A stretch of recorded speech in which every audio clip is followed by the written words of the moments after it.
Alright, we're going live, and as always, even though I've got this thing set to potato, it seems like it is not good enough. Error, error, error! You have tried to live in 2019 and you have failed. Roll back to 2001. YouTube is not receiving enough video to make yourself a useful person. I don't know, I can't drop it to Ultra Potato. We'll see how it goes. Hey everybody, what's happening? I am Sam Hatch, Culturedog. It is a Saturday night. Hey, Trackmaster in the house. Cheers. Alright, we got some people kicking around. This really wasn't planned. I was thinking about maybe doing it last night, but I was fighting something last night and fell asleep on the couch hard. And yeah, didn't wake up until, I don't know, late that night, and didn't want to do like a bleary-eyed live stream. Oh, nice. Men in Black on Laserdisc. Hopefully you got a Pioneer pressing. John Hamm, what's up, my friend? Yeah, Men in Black is a sweet LD. Good 5.1 track on there, too. Chipper Williams in the house. What's up? Alright, so hopefully we're streaming okay. We'll see.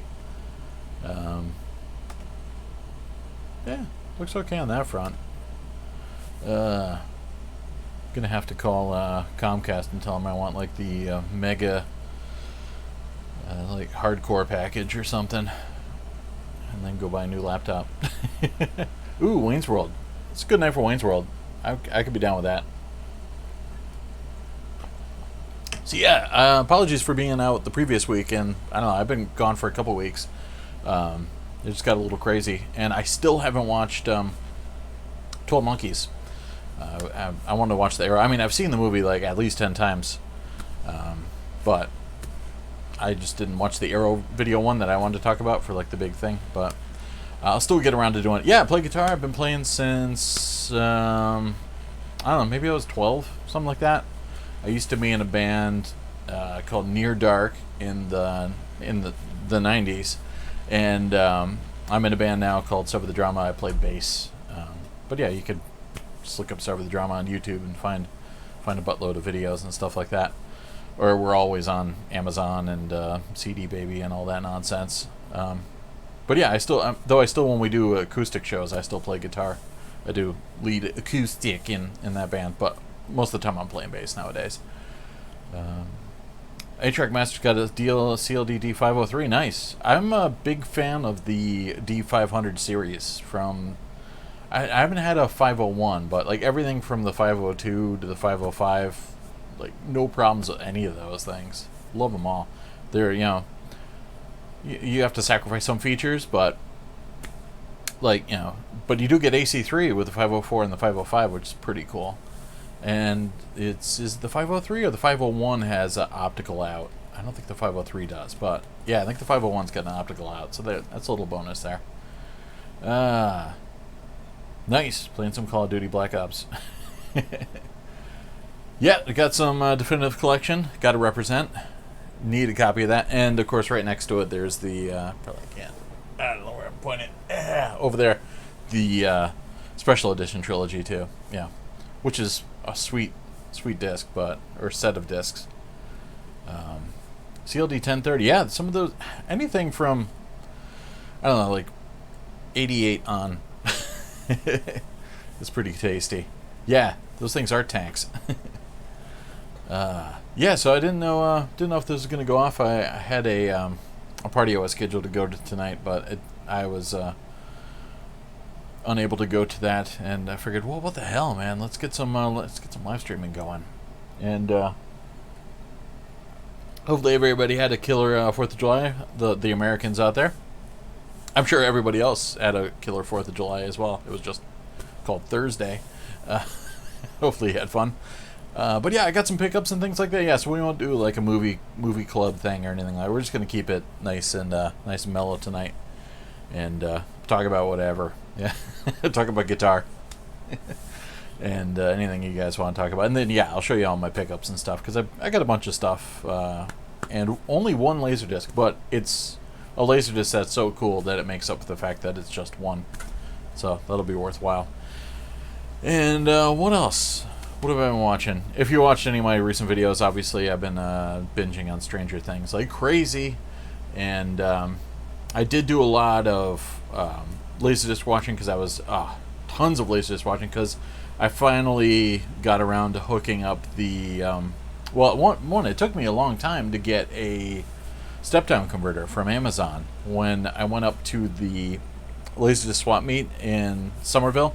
Oh yeah, apologies for the background noise. If you have headphones on, I'm sure you're hearing the rumbling death of my old ass AC over there, but it's necessary evil. I don't want to sweat to death in here, and it's pretty noisy out here, and it's moist in the joist, as my guitar player in my band would say here in New England. Austin, what's up, my friend? Oh, nice. Chipper actually picked up the Stranger Things Blu-ray. Sick.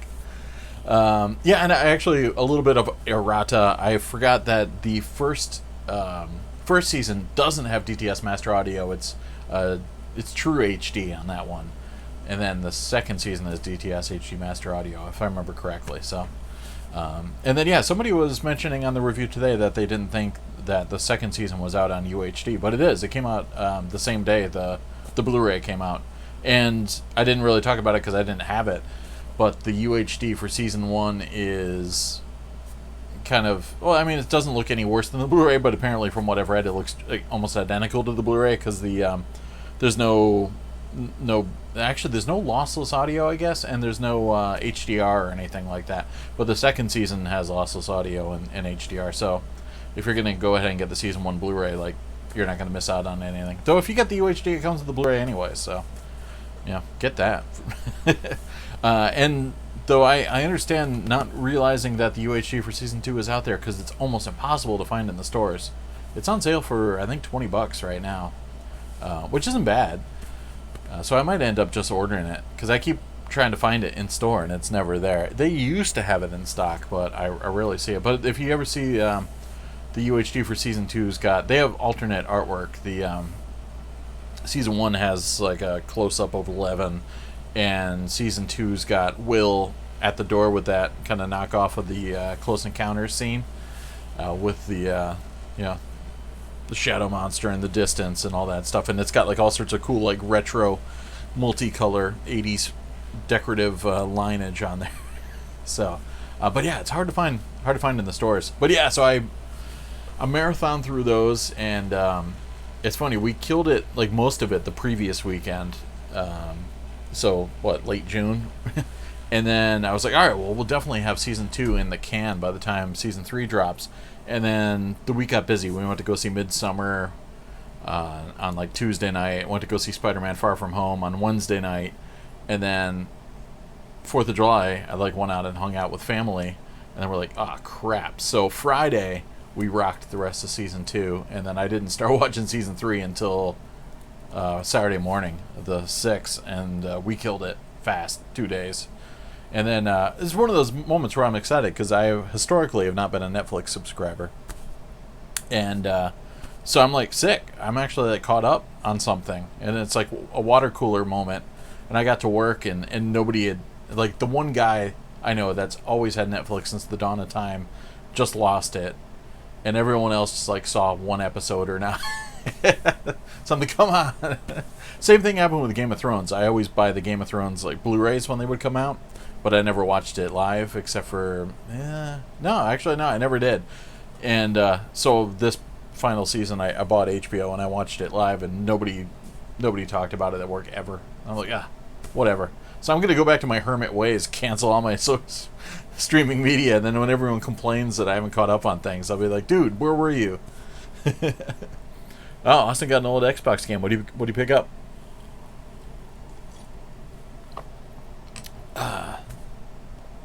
So yeah, what was I talking about? Oh well. Yeah, so I was watching tons of Stranger Things, and got one pickup I got. Now that I finally saw the show, I pulled the trigger on the. I don't know if you can.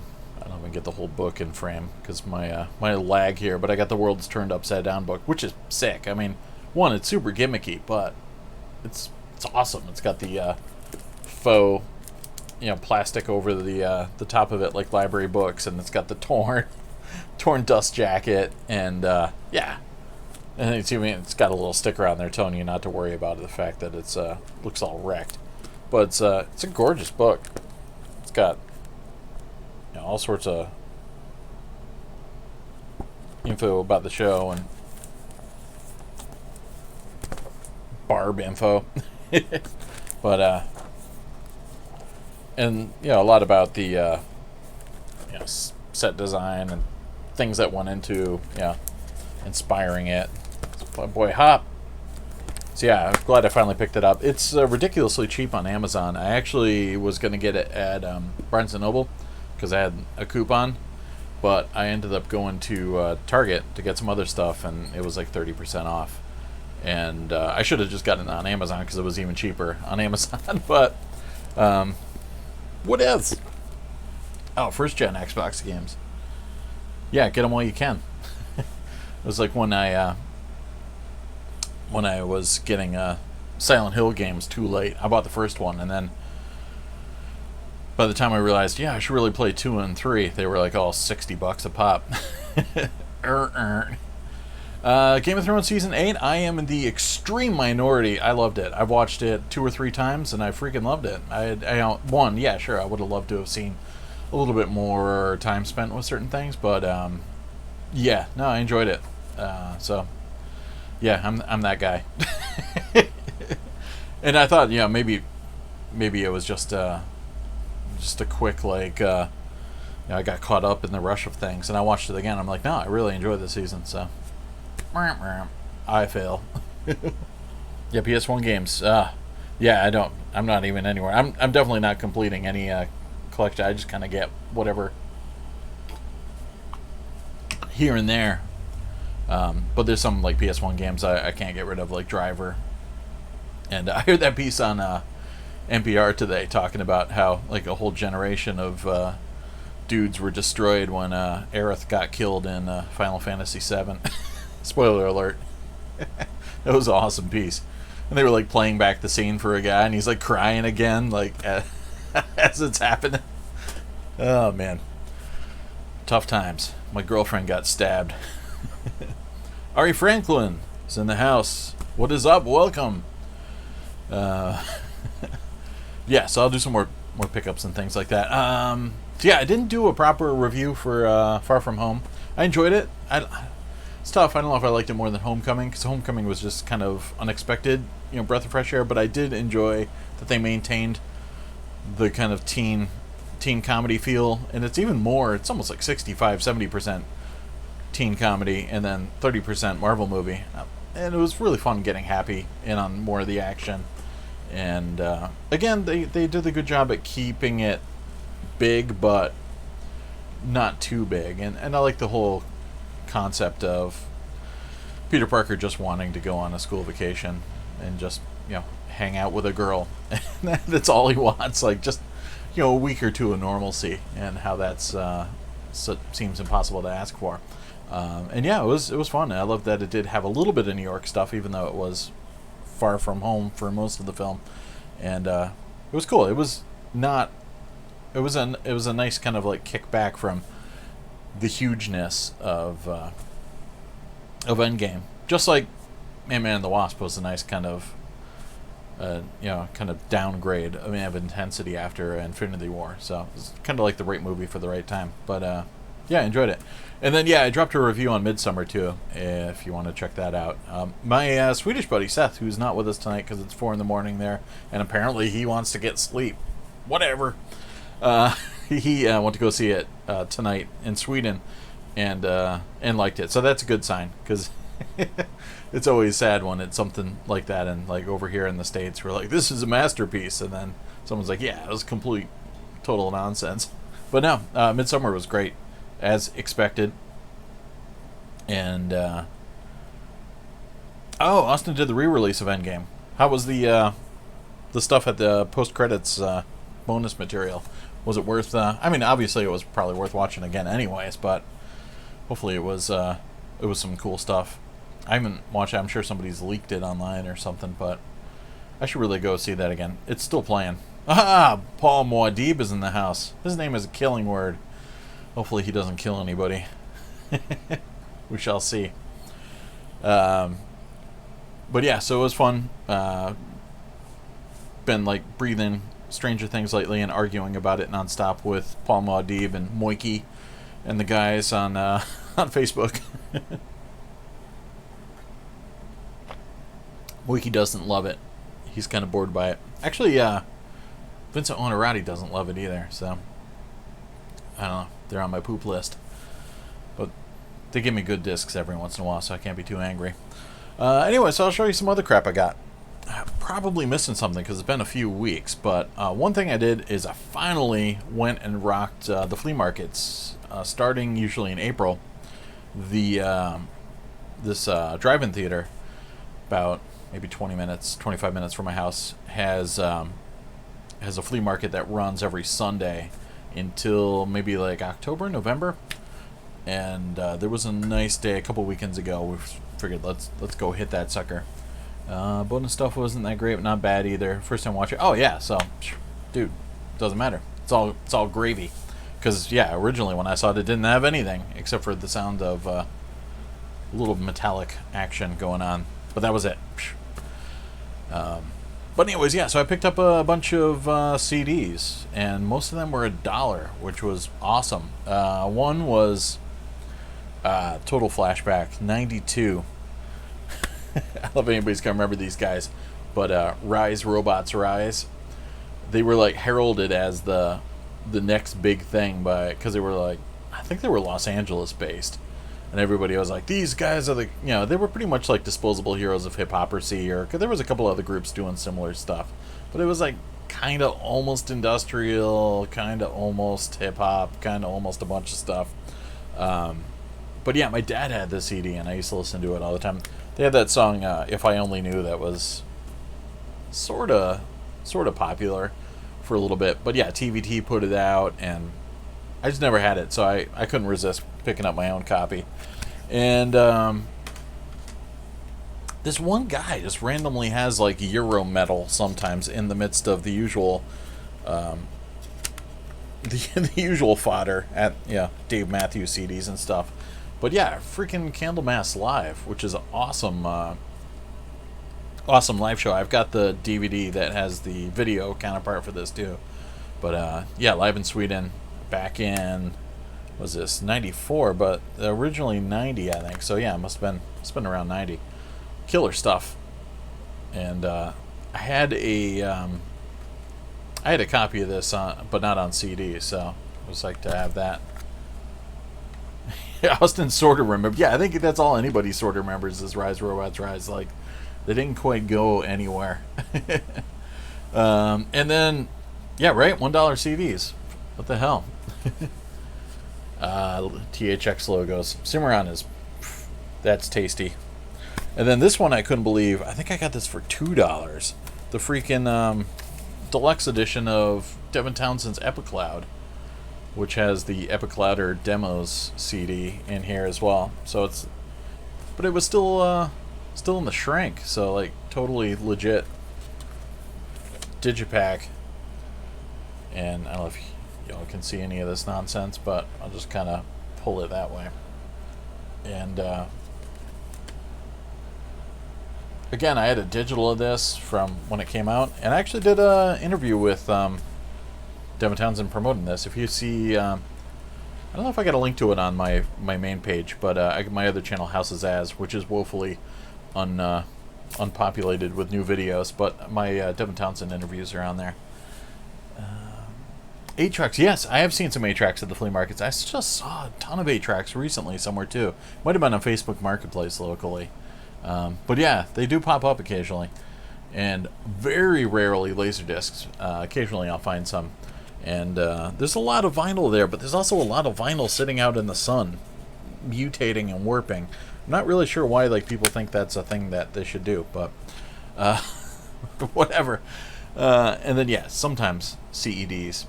But I actually did see a guy with ass tons of CEDs once, but Yeah, and then yeah, this one guy must have had a private collection of soundtrack CDs that he ditched, and they're like all gorgeous and like rarely scratched up, or the jewel cases are usually even in great condition too, and they were all $1. And yeah, man, oh yeah, 5-inch shiny discs, man. So yeah, I got the freaking Good, the Bad, and the Ugly soundtrack. I don't have South Park on Laserdisc. I would love to get that someday, but now it's getting even more and more up there in price, and I fear it's going nowhere but up. So we shall see. So yeah, it's got some tasty Ennio Morricone, and then I forget what the hell. This is the limited edition version with a little kind of poster fold-out thing of Harry Potter, and of course it's from the States, so it's the Sorcerer's Stone instead of the Philosopher's Stone, but whatever. I'll take it. Still a nice score. The theme John Williams pulled out is pretty good, though it is too bad they still used it in later scores, but they kind of moved away from a lot of it. Oh wait, I have to show Paul Muad'Dib talking trash about Needle Vision. Bam. I have been going through and making FLAC copies of all my CDs. No, I'm not getting rid of my CDs, but I'm flacking them too.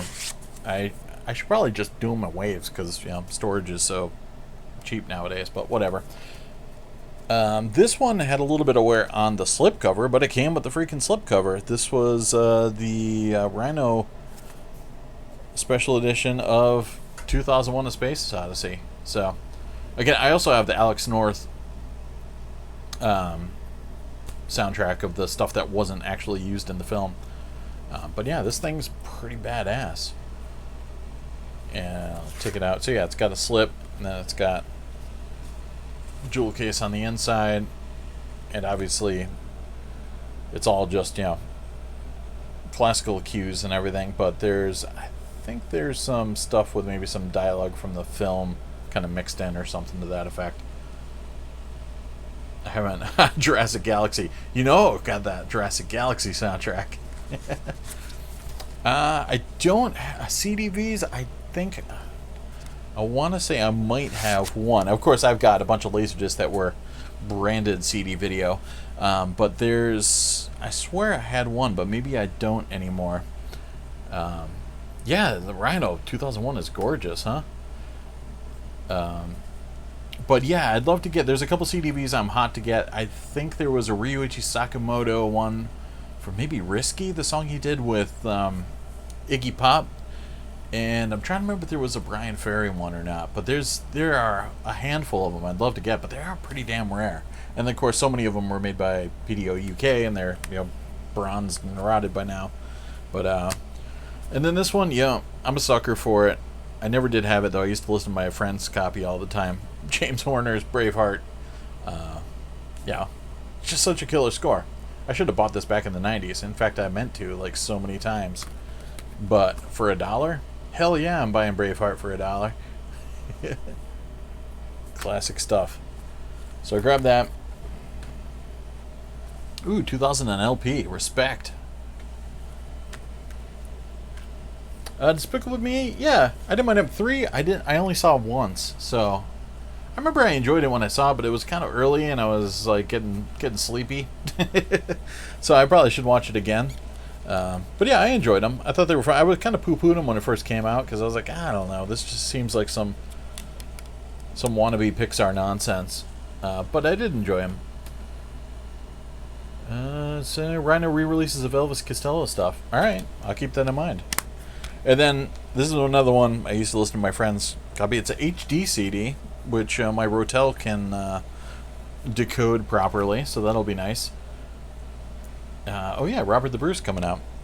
And yeah, there's so many great tunes on here I had to get. It's not really a soundtrack. Well, there's 4 songs from Gabrielle Yared's score, but City of Angels, man, this thing's in dollar bins at flea markets all over the place, because, everybody wanted to jam that Alanis Morissette tune, which is actually probably like the best Alanis Morissette tune. But yeah, there's some U2 on here, but Paula Cole and some Peter Gabriel. I Grieve. I had to get it for I Grieve. And Yeah, what the hell? And yeah, the score's not bad. The movie itself wasn't bad either. It was just, yeah. How do you remake Wings of Desire? They really should have been ballsy and did the first, like, 20 minutes or so in black and white. Screw it. Who cares, man? Just do it. Stand up for yourself. Do something cool.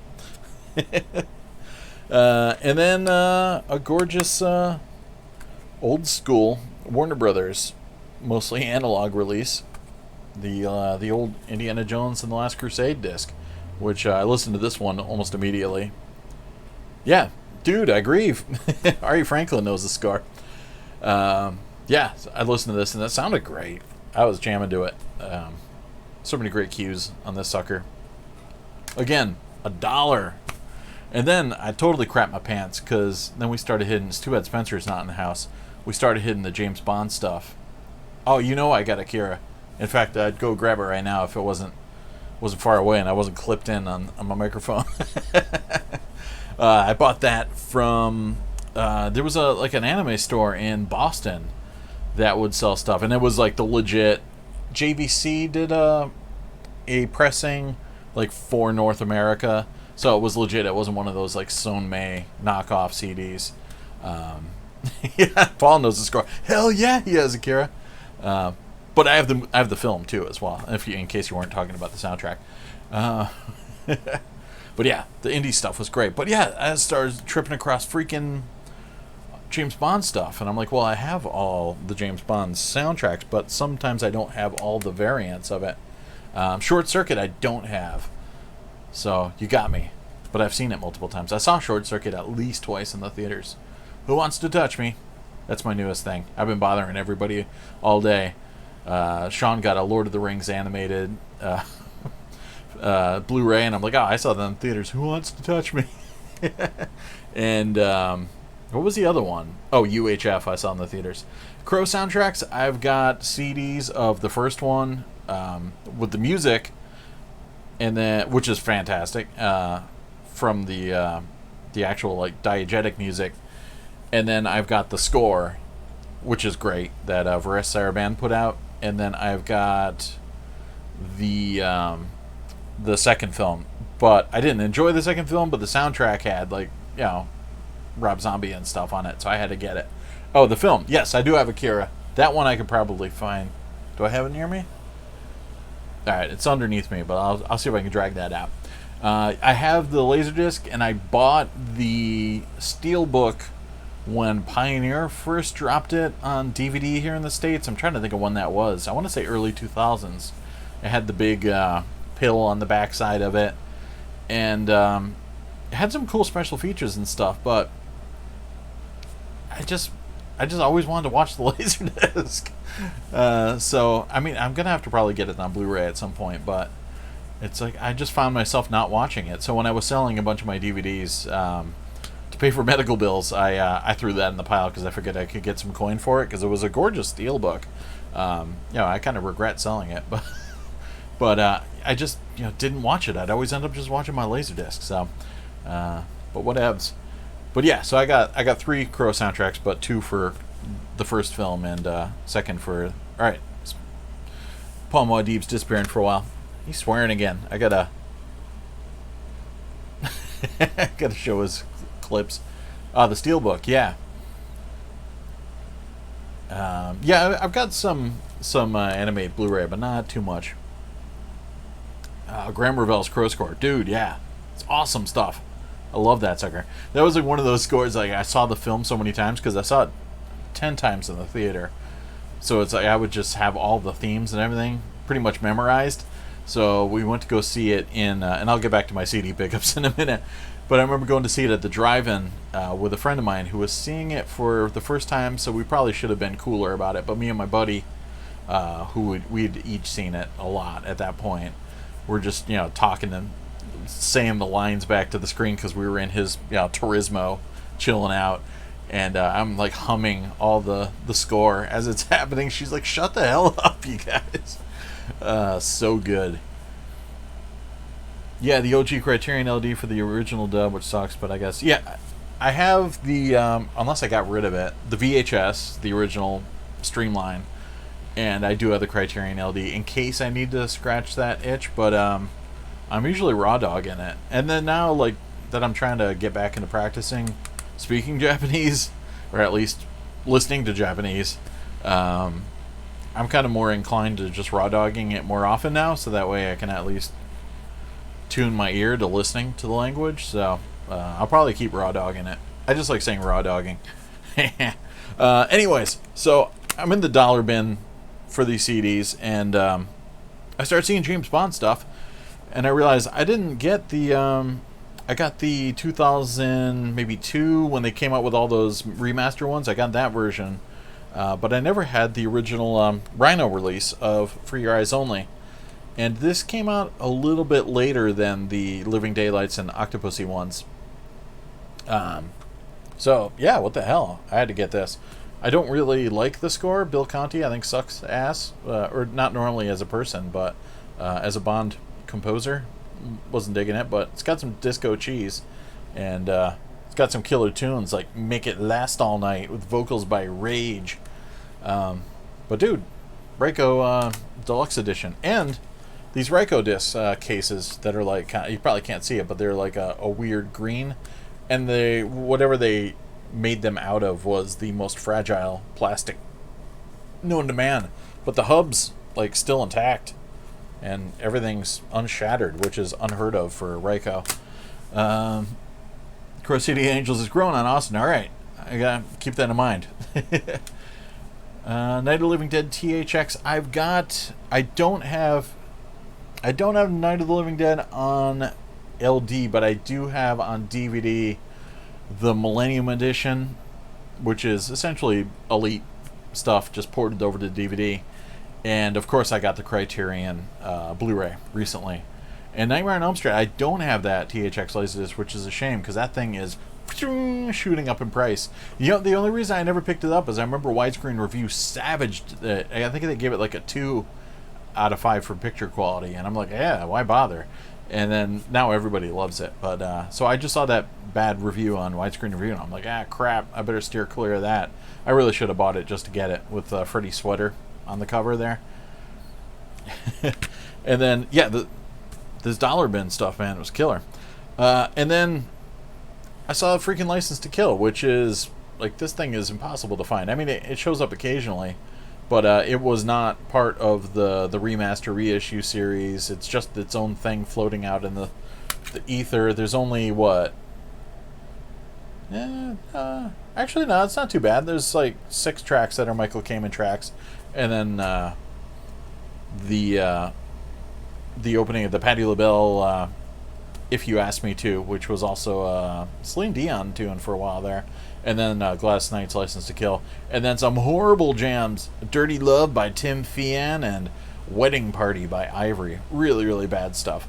But the rest of it's Michael Kamen stuff, and not too bad. And I had a copy I'd picked up from the Yahoo, Amazon Marketplace, and it had a bunch of water damage. So I figured $1, and it's even mintier than the one I actually spent money on. Yeah, man, gotta love it. 80s cheese.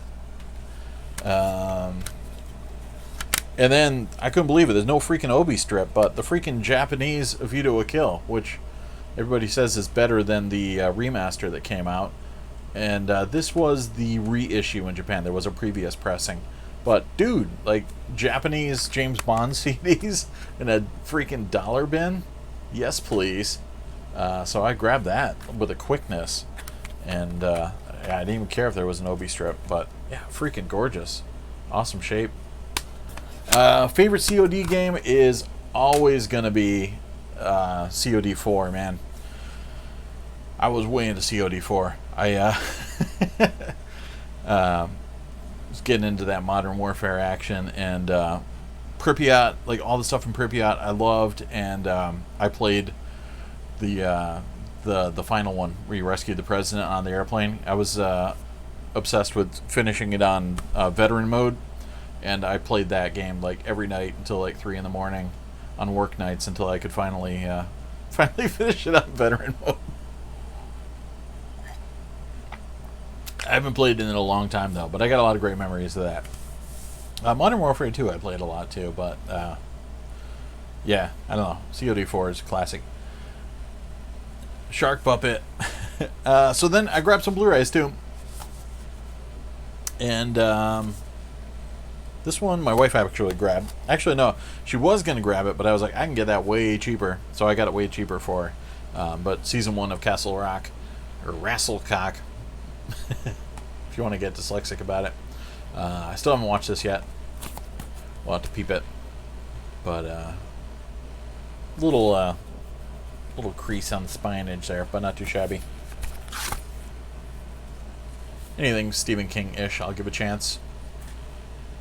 So I grabbed that. I think it's just 1 disc. Is it 1? Or is it 2? No, it's Dose discs. Is a freaking eco case.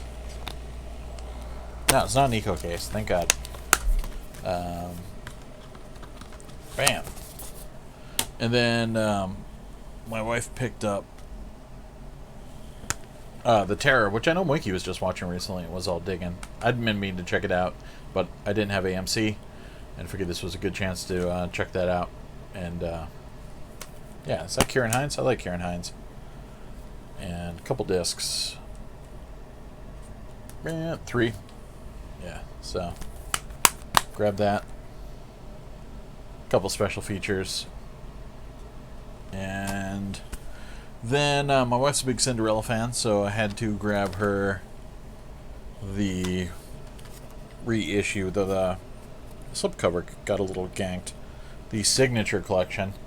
It's been released from the Disney Vaults until it goes back forever, until the next time it gets released from the Disney Vaults. But yeah, this just dropped a couple weeks ago. Yeah, it's too bad the slipcover's a little wonky, but what are you gonna do? Yeah, National Film Registry. So I could see how much Disney ganked to it, up the colors and everything from the old Laserdisc version.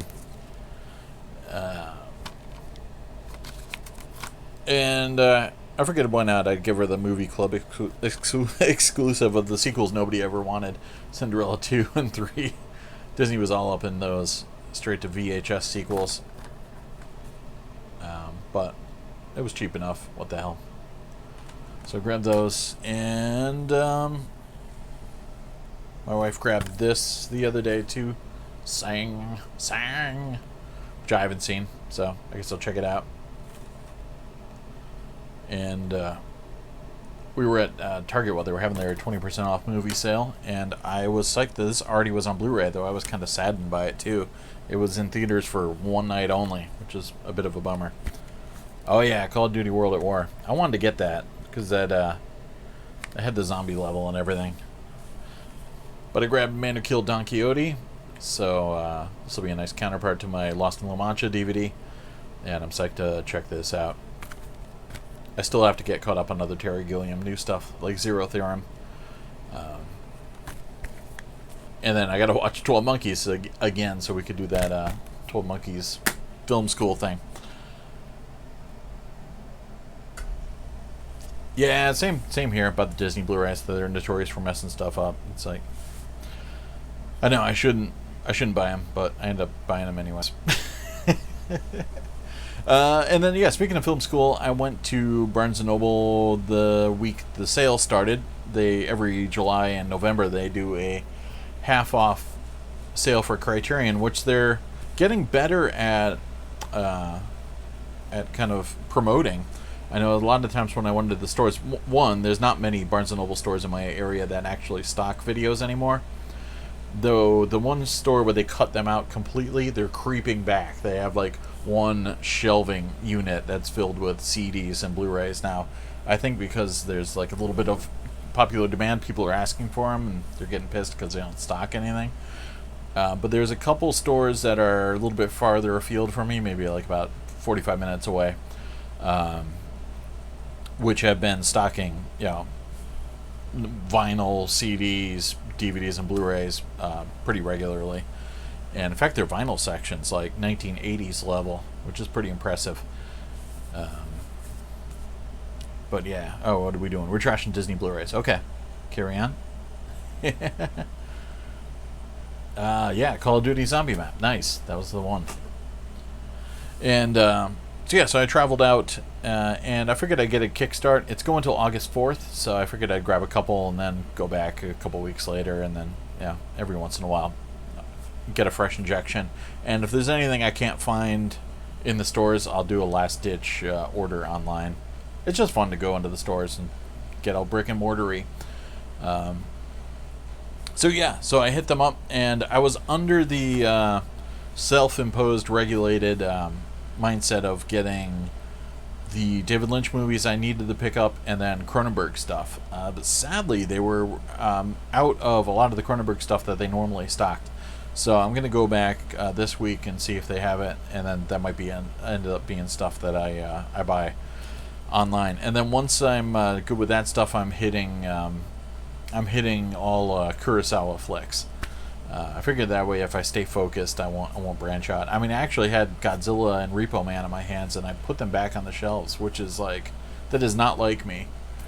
Because, I mean, in stores they're half off, and then if you're a member like I am, they're another 10% off on top of that. So most Criterion discs are like $18 at the most. So it's totally worth it if you're a Criterion fan.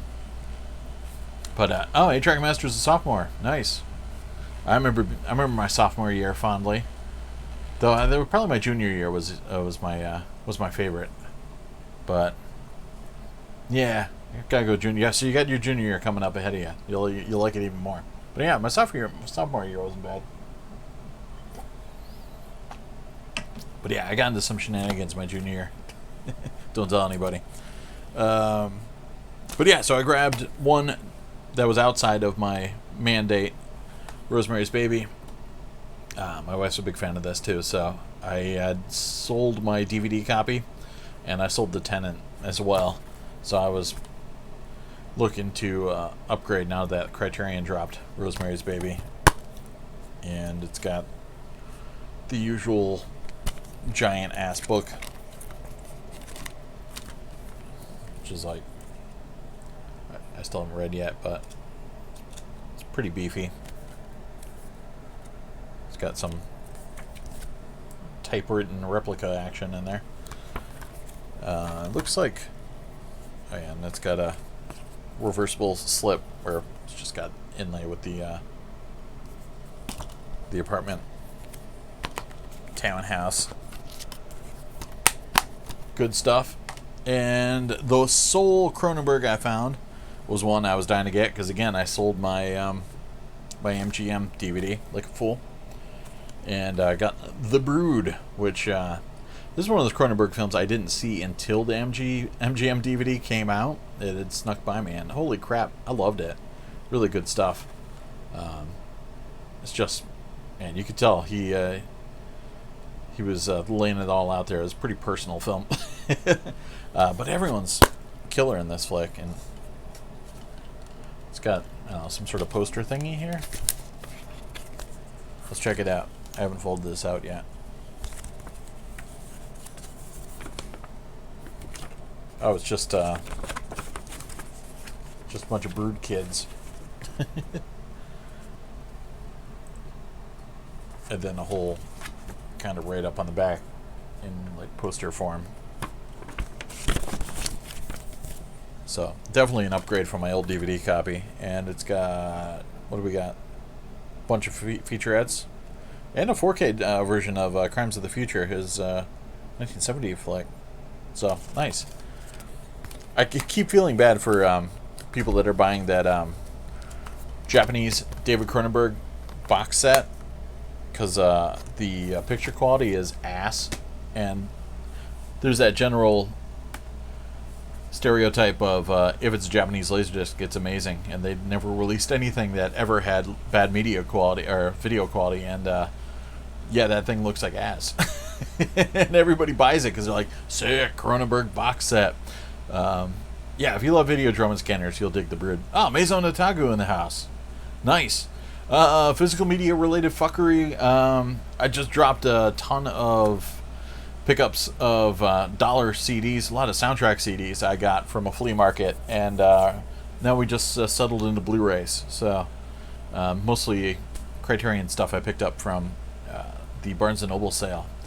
SpongeBob, I never like connected with SpongeBob, except I did see the movie in the theaters with my film critic friend, and we were like the only adults watching it, which was hilarious, and that was entertaining, especially the bit where they were like grabbing a hold of was it whose ass cheeks were they? Was it David Hasselhoff's ass cheeks they were like riding in one scene? It was pretty out there. So, but I watched it occasionally, but yeah, it never like really connected with me in the way like Rocco's Modern Life did, or something of that ilk. But yeah, but it's not bad. I'll watch it. But yeah, I don't have any Dragon Ball Z Laserdisc. Meet the Robinsons, I never did catch up with that. I do remember that there was a screening of that when it came out, but somehow I never saw it. And then because I watched the Korean DVD I had of this recently, and it was in really great quality, I was like, I should really get the Blu-ray of David Lynch's Eraserhead, which again, these Lynch ones have the sick, kind of slipcover digibook, and then there's a little, it's pretty thick book inside.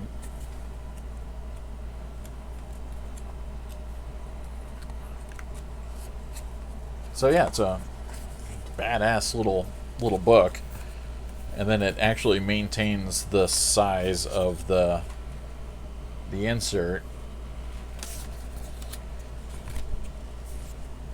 It's a little Jack Nance on there, but then yeah, when you put it in and fold it over, then it's regular size to go back into the slipcase,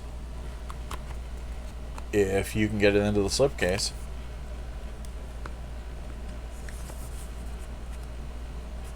There we go. We done it. But yeah, nice stuff. What's it got? Yeah, and it's got new restorations of a bunch of his short films, which of course I bought his short films DVD from davidlynch.com years ago. But it's got Six Men Getting Sick, The Alphabet, The Grandmother, The Amputee version 1 and version 2, and Premonitions Following an Evil Deed, and a bunch of archival stuff, and a 2001 documentary about Eraserhead, and yeah, man, 4K digital restoration. So, Eraserhead, this movie's so messed up. Freaked me out when I saw it for the first time, and it still freaks me out. And I had to get this. Everyone's getting this because it just dropped, the Blue Velvet release. And I love that both this and Eraserhead, and speaking of fuckery, they're not doing the kind of pop art stuff that they're doing with everything else. They're actually using some poster art, or like, something that's artwork related to the original release of the film. Like, I don't know. I can kind of take or leave a lot of the custom art that they put out there. It's interesting looking, but yeah, just give me some velvet curtains any day of the week. And this one will upgrade my Laserdisc and my DVD copies. It's got the fake bird eating the bug on the back. Likewise, this has a big ass booklet, though it's not properly bound. It's just got staples on the end. But yeah, some good stuff. And of course, it makes up the width of the insert. Oh, don't look. There's some mostly nude Isabella Rossellini in there. Ah, god damn it. I'm dropping things. So, I had to get that. Everyone's also getting the Police Story 1 and 2 Jackie Chan release, which I need to get too. I still think it sucks that they made a deal with Miramax and released Super Cop on Laserdisc, but only in the Miramax version. It's like, come on, man, your Criterion collection, get your crap together. At least give us the Police Story 3 version. That was like the weakest of weak sauces. Austin said, Blue Velvet freaked you out. Yeah, Blue Velvet's definitely a great freak out flick. I told the story before about how I went with a couple girls to go see it at a Repertory Theater in Hartford, Connecticut, and I was like, come on, we're going to go see Blue Velvet. And yeah, if you want to get action, don't take girls to go see Blue Velvet. It doesn't work. Oh, the NFL Disco Vision. I've seen that on LDF. Someone's got that. Probably Probably Anthony Cuozzo. He's got all the old disco visions.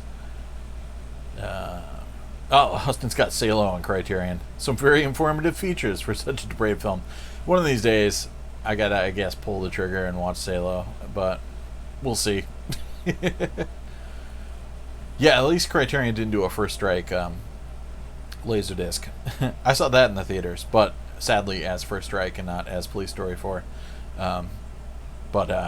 Yeah, what was the other? There was like a whole bunch of stuff that when they were dropping Armor God 2, and there was like Miramax had their, and then of course they did Drunken Master 2 as Legend of Drunken Master, and got rid of the finale there and changed all the music. And what, Iron Monkey got released too with different music too. But yeah, Jackie Chan movies are hit or miss. For Rumble in the Bronx too. I always wanted to get. I know this Japanese disc called Red Bronx, which I think is largely uncut, but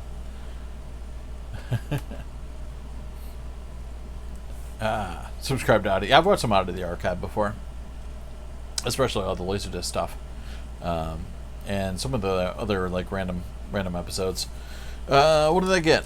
Other than that, I did get a little bit of vinyl, and had to represent, go pick up the new Batman Teenage Mutant Ninja Turtles #3 issue 2, and it's pretty cool. I'm digging the whole tact of this new series, and lots of cool combo stuff with the traditional Eastman art. It's a cool look. They're dealing with like multiverses and everything. So yeah, it's badass. But yeah, kick ass. So yeah, Freddy gets to do some work with Kevin Eastman, which is awesome. So I got that, and got issue 1. Betamax, I just have one. The illustrious Ryan Cushing. Here's issue 1.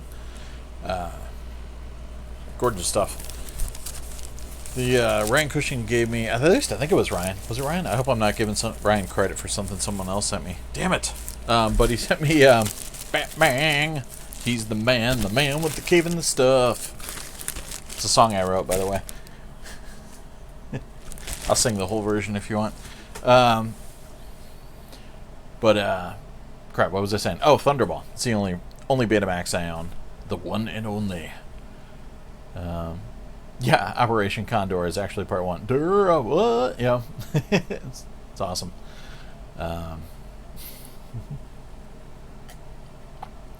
Armor God, the original is great. I used to watch that all the time back in the day. And then, watch him poke a hole in his head. Like the old bootleg HK tapes I used to watch the most, like, of Jackie Chan stuff back in the day, were definitely Armor of God, Legend of Drunken Master, or Drunken Master 2 properly. What was the third one? There was another one we used to watch all the time. Brother Bear. I never did see Brother Bear. Probably, if I'm gonna pick up the official, man, I don't know, maybe. We'll see. We shall see. I'm pretty, I'm pretty weak with picking up new manga stuff, so I need to put a lock on my wallet. But maybe I'll check it out. Batman vs. Predator, also good. Recommended? Nice. I remember, what did they call Messenger and it was a Transor Z when they brought it over here in the States? I used to love watching that because my mom would always laugh whenever they'd have like missile tits. Good times. Gotta love missile tits. And then I was at Newbury Comics and I picked up the picture disc, which I don't normally do, but it was $10.99 down from $34.99 of Tenacious D, Apocalypto. Some post-apocalyptic stuff. If you've ever seen the YouTube videos that accompany it, they're hilarious because it's not even really animation. It's just a bunch of random drawings, but it's pretty fun shit. So I had to pick that up. Sounded okay. Yeah, Transor Z, nice. Yep. What was it? Aphrodite A was the one with the missile tits. Yep. And my mom would just laugh her ass off. Of course, she used to always laugh too when I'd watch Robotech, and she'd be like, "Huh, huh, huh, oh, huh, huh," and I'm like, "Shut up, mom." Yeah, but yeah, I still watch Transformers Z anyways, even if it was the rendition. Yeah, and of course, Battle of the Planets and all that stuff. I take my anime any way I could get it, basically. But yeah, I'd be down with some Transformers crossover action. And what else? Pickups. I didn't get any Laserdisc action except one thing. The illustrious Ryan Cushing again just struck gold when I asked him to, and picked this up for me. It was a little beat, but I actually almost prefer it that way. And he got it from Half Price Books of all places. I've been dying to get this forever. The Taiwanese bootleg of Army of Darkness. This thing's been on my hit list. There's also a German bootleg, I believe, and there's a few out there. There's a Hong Kong release, but I think the Hong Kong one might not be the director's cut. But yeah, this is the director's cut, so this is basically as good, if not better, than any of the old, VHS tapes.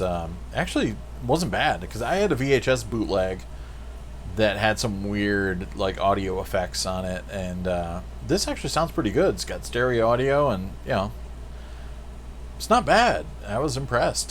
So I watched it at least twice. So thanks to Ryan for making this happen. I'd bought a bunch of Evil Dead discs off them, Japanese ones, before that, and I'm like, well, the only thing I still need a couple. Another Japanese Evil Dead and another Japanese Evil Dead 2, and I was like, but the thing I really want is the Taiwanese Army of Darkness, and then he just, like, found one, like, within a week. And it's awesome. And of course, it's got the killer writing on it. I love the fronts. Director Sam Raimi aims his cult film sensation squarely at the mainstream. But the backside, I gotta read this. It's fantastic. Indeed, the scale has increased so much that the film has outshone its Evil Dead 3 moniker. In spring, Universal to change its title to Army of Darkness. Obviously, the new title reflects then the cult fans of the earlier films. More than that, however, the title reflects the increased scope which separates the multi-million-dollar Dino De Laurentiis Communications production from its predecessors. Random ellipses. Awesome stuff. Yeah, so it's total bootleggy action. And it's got digital audio and a bunch of warnings on here that they cut and pasted from other Laserdiscs, probably. Fantastic. So this was totally worth getting. It'll be my nice counterpart to my Captain Supermarket disc. So, cheers to Ryan for making that happen. PAL Laserdiscs, I do have some, and my buddy Seth is finally hooking me up with a... Well, he's not finally. I mean, he's just hooking me up, but I'm finally getting one now that my buddy Seth is hooking me up with a PAL player, because I've got a Tears for Fears release. And then a buddy of mine from France sent me, I showed them to you, but they're way over there, some gorgeous releases of Fifth Element, Big Blue, Seven, what else? I know there's a few more. I got at least 5 or 6 of those. Damn, I can't remember the other ones. But, of course, those are all dubbed in French, but they were like some of my favorite movies, so I had to get them. And eventually, once I get the player, I'll start picking up the PAL James Bond releases. But strangely, there's only a handful from England, which is bizarre. Most of the PAL ones are French and German, so I'll have to put out the feelers and get some of those guys going. And then I don't mind getting some PAL music video stuff, because obviously with film-based product, you get the 4% speed up audio-wise, which I was never a big fan of, but music video stuff and PAL goes hand in hand really nicely. So yeah, so I got that, and I do have some PAL DVDs too. I got Les Visiteurs with Jean Reno, which is fun, which got remade here, and I think it was called Just Visiting when they remade it. I think John Reno actually starred in the remake too. Army of Dark Ness. It is like Shadow Link. I think Dark Ness is Elliot Ness's brother. I love that write-up. Where did I put it? I already threw it away. But yeah. Army of Darkness. Oh yeah, it's also 92 minutes. That's a long time. If it was 92 minutes, it'd be one thing, but it's 92 minutes. 92 min-mays long. But yeah, do I have any? And I got Snatch Pal DVD and a few others, because I remember it came out in England sooner than it came out here in the States, so I imported it. And I almost did that with 28 Days Later, but I didn't. I think I got a few other Pal discs kicking around. Some like heavy metal DVDs and stuff that came with CDs and things like that I got. But so even though I don't really collect Pal stuff, I got some. Awesome says there's a Biz Blu-ray bootleg floating around. Same with the Star Wars non-special editions and Fright Night Part 2. I was just watching, someone was selling Blu-ray boots of Cobra Kai 1 and 2. I did say Snatch. So, some people actually call me that because my name's Sam Hatch. And I don't really have that many nicknames. I mean, I have some self-imposed ones. I was called Jastro Teflon for a period, and I stole Stiv Bader's name. I called myself Stiv when I was in middle school. 92 Min-Mays will be here forever. Yep. She's going to sing My Boyfriend's a Pilot all night long.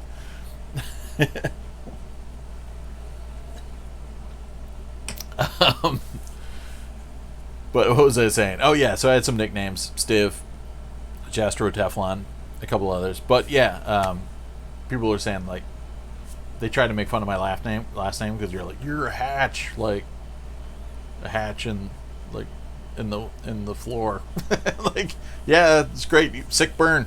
But yeah, so the closest anybody could get was a little bit of mixing up my name into Ham Snatch. So that one caught. And when I was working at CBS Radio, one of the other DJs was great. So she just shortened that to Snatch. So anytime I see her in public, she just yells Snatch at the top of her lungs. Like, even I'm at like a fancy theater or something like that, I just hear Snatch coming at me from back there. So yeah, but it's also a great Guy Ritchie film, which I saw in the theater. Who Wants to Touch Me? Actually, that's not old enough for that to work, but yeah. And then a few other ones. Every once in a while, there'd be something cool that would be in PAL, and I'd want to import it. But it's nice now that everything's in high def that it's not really an issue. Though I do have that one Radiohead Blu-ray that's, I think it's like in 50p, so it like won't play in certain Blu-ray players. It won't play in a PS3, but it'll play in a couple of my other players, so I can watch it on my 4K TV up here, no problem. But that was fun because everyone was picking that thing up and driving home and trying to play it in their PS3, and whomp whomp, nothing. Yeah, did they pick anything else up? I think that's about it, the bulk of it. I'm probably missing something, but yeah. I was mostly staying home, binging stuff. Yeah, so I was talking earlier about setting up my LD stuff. I finally got... This is a story I was starting to tell like an hour and change ago. But I finally got my step-down converter from Amazon because I went up to the Somerville LD swap thing and traded a bunch of discs. And our buddy Bill was up there, and he hooked me up with both... Pioneer LDS9 and Faruja NRS processor, and I figured I'd give that a shot. And because I still have my video chain normally is Pioneer CLD99 going through the comb filter of a Panasonic DVD recorder, and then S-video out of that into a DPS 290 digital processing systems time-based corrector, and then that does a couple things, like it's got the YC delay, the chroma delay on there, and some noise reduction on there, and then it pumps out of that into my DVDO Edge processor, which I use for way much more than just Laserdisc, because people talk about DVDO processors on Laserdisc forever all the time and kind of crap talk them because they don't have the best comb filter or whatever like that. But it's like a Swiss Army knife, and you're only talking about the scissors or the toothpick.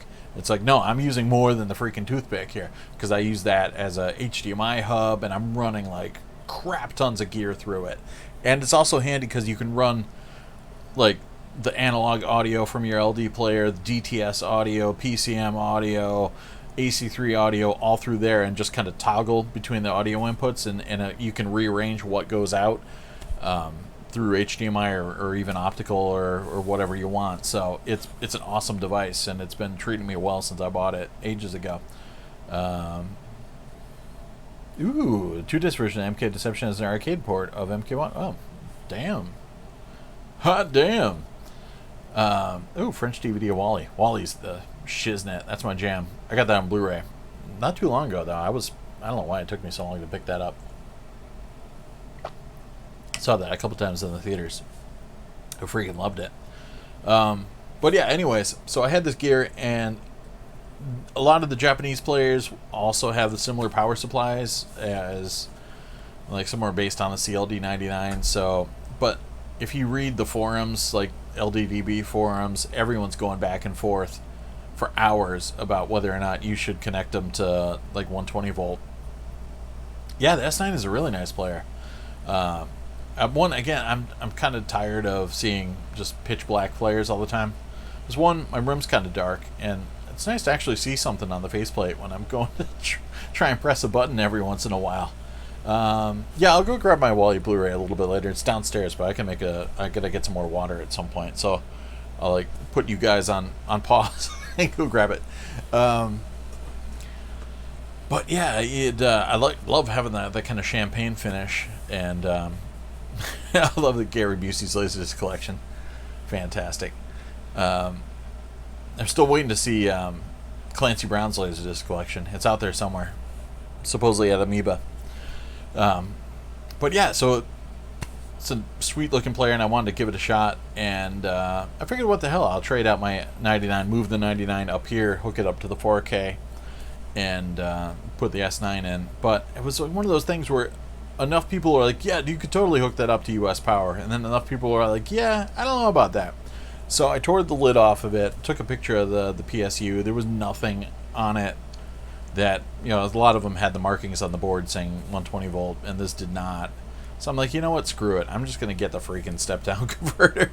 So I got the step-down transformer, but I went on Amazon, and they were, like, sold out across the board. And it was just one of those things where, like, in stock at this date. And I got burned recently. I bought a CD of Mayhem's Death Crush, and it was, like, in stock this date. And whenever that date would come, it'd be, like, in stock with, like, another 2 weeks or a month added. And then that date would come, and it'd be, like, in stock. And I'm like, you know what, screw you guys. I already got the digital copy, because it came with the instant digital copy. I already downloaded it, but I'm like, screw you. I'm canceling this, because the CD is never coming in. I should just go buy the vinyl, because it's in stock at Newberry Comics, but it's expensive. But anyways, enough of Mayhem. The step-down transformer finally fucking showed up. So I got the 500 watt one, which wasn't bad. It was like, I don't know, $40, something like that. And it was a nice one. So I hooked that up and tore out the 99 and installed the S9, and it kind of worked out in a situation that it's got multiple videos out. So I'm like, you know what, screw this. I'm just gonna keep the old signal chain going, because I still want to occasionally record LDs on my DVD recorder. So I still want composite jack going to that anyways. So I've got multiple AV composite, RCA jacks in and out, or in 2 outs. Sorry, I don't know what the hell I'm talking about. So I got 2 of those. So I'm like, well, I'll send one set to the DVD recorder and one set to the Ferrugia NRS. So I put the Ferrugia NRS in another stack and hooked that up, and oh god, just tweaked endlessly. I hate new gear. I don't know how Peter does it, because he's got the patience of a saint, because he's just constantly getting new processing gear, and is just trying out new players and stuff, and that stuff just drives me crazy. I just want to jump off a bridge at the end of the night. So I've been like watching things nonstop. So I watched a butt ton of Pink Floyd. I don't know why I was just doing that, because one, I threw on Pulse because there's some serious chroma noise going on in all the greens and magentas and stuff like that. Unless you got some good noise reduction or a good killer player.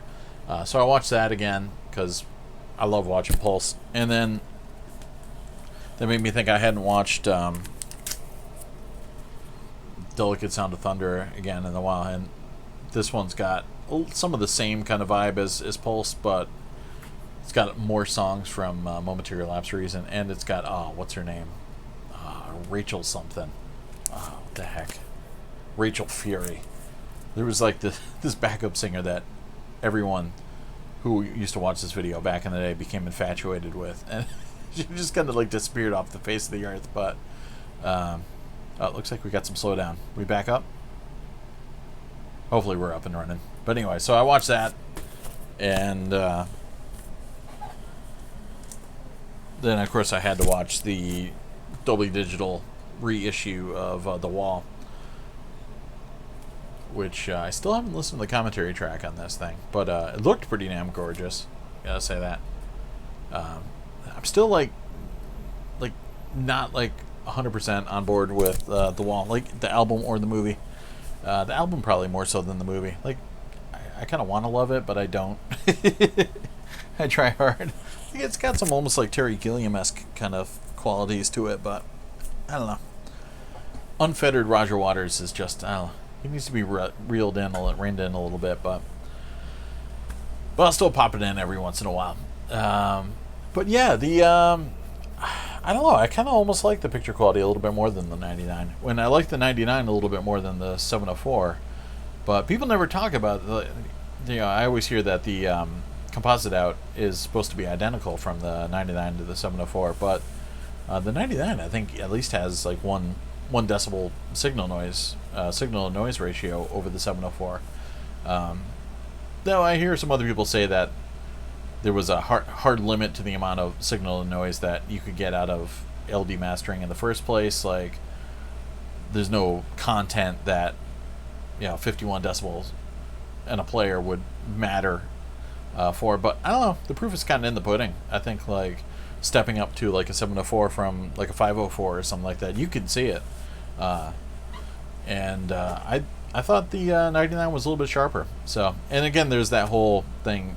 The 97 is a little softer, but more, less digital than the 99. But yeah, I stepped up to the S9. I liked it. I thought it looked really nice. I was getting a little bit of a rolling bar at one point, so I'm not sure if that was from the cable. So I changed the cable out, the composite cable, and I think that disappeared. I'll have to keep an eye on that, but I wasn't sure exactly where that was coming from.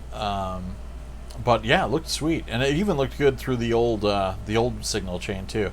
But yeah, there was that. I did pick up the remote for the Ferrugia NRS, which was awesome. It showed up on eBay like the weekend I got the device, and that helped because I was able to, because it's kind of behind the side of me when I'm sitting, so I was able to navigate through a lot of stuff. And the front panel has 4 presets, so I was continually like kind of tweaking little things and changing them to different presets, and it was just one of those things where it's I kept calibrating to Video Essentials, and I'm like, yeah, that looks sick, because I watched the Video Essentials movie, the little demo reel, which everybody who is a Laserdisc collector and has Video Essentials knows by heart.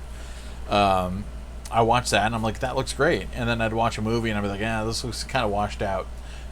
So then I'd go back and forth and tweak it, and go back to Video Essentials and tweak it, and then I'd go back and watch it on my old Magic setup, and then I'd be like, ah, crap, this looks way better than through the Ferrugia.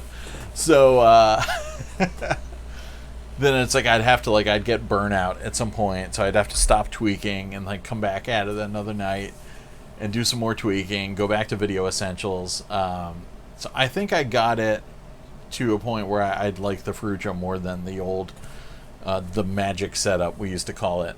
through the DVD recorder. But again, I'm still going to keep that hooked up so I can use my DVD recorder to record some LDs. And the DPS is kind of buried underneath everything, so it's not taking up any space, so I might as well just leave it hooked up. So I can eventually go back and compare and drive myself crazy again. I also fired up, which is gorgeous,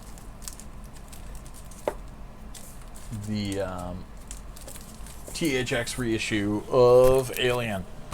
And this has the 70mm sound, which does have some different cues, and it's not the same as the audio on the CAV box set, but picture quality is tasty. And yeah, just watching this through the Ferrugia on the LDS9, all the opening scenes on the Nostromo, really good looking stuff. And the 5.1 track is ridiculous. There's some really deep bass in there. Rumble the House. So I watched that. I also watched, but I'm saving it for our video, because I got a request from the Riddler 93 to do a spotlight video on Batman, because it was the big anniversary. So I'm already a couple weeks late on that, because that was late June. But I watched Batman a couple times. That was a good thing to kind of compare back and forth between different setups. Hey, Trackmaster wants a 7-Up. Yeah, I want a soda now too, but I need to get some more water soon. But yeah, so I got all that crap hooked up. Oh, you got the Aliens box set. So all right, there's a couple things. Hold with me for a second. It's not bad. It was a rare, interesting case of, the story is that James Cameron rolled in to, the room where they were doing the telecine transfer, and he would want to watch it on, because his idea was that the end user needs to see a good looking picture. So it didn't matter if it looked great on professional, PVMs and the monitors that were in the telecine transfer studio. Like, it mattered what it looked like on a regular consumer TV. So his idea was he would roll in with a consumer TV, and he'd let everybody do their job and do the transfer, and then he'd look at it, and then the word is, according to Widescreen Review, that he'd see it and be like, no, that we need to sharpen it, and then they'd go and they'd sharpen it. They'd add edge enhancement and everything, and then he'd see that and be like, no, it's too much. We need to soften it. So instead of kind of going back to square one, the word is that they kind of enhanced it, softened it, sharpened it, and then softened it so many times that it's just this weird thing. So sometimes it's super noisy, and you can see all the film grain and everything, and then sometimes it's hyper detailed, and then sometimes it's super soft. That said, I didn't care about any of that, because when I got it, I freaking loved it. So then the other caveat is there's multiple pressings, and a lot of them are loaded with defects and rot. But the Mitsubishi pressings, which I got from Columbia House, go Columbia House Laserdisc Club. The Columbia House one is the Mitsubishi pressing, and that thing's clean, still clean. I watched it not too long ago. But yeah, that said, all those things I was talking about, the picture quality being a hot mess and everything, I still watch it on a pretty regular basis, and I still like it too. And again, it's the longer cut, which I prefer. So Alien 3 for $2 at Half Price Books. I too have Alien 3.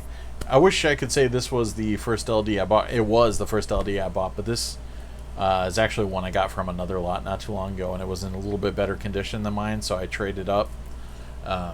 Technodisc did this one, so it had a little bit of rot. My first Laserdisc I ever bought, I went home and it had laser rot, mostly for the first 3 minutes, but I'm like, what the hell is this?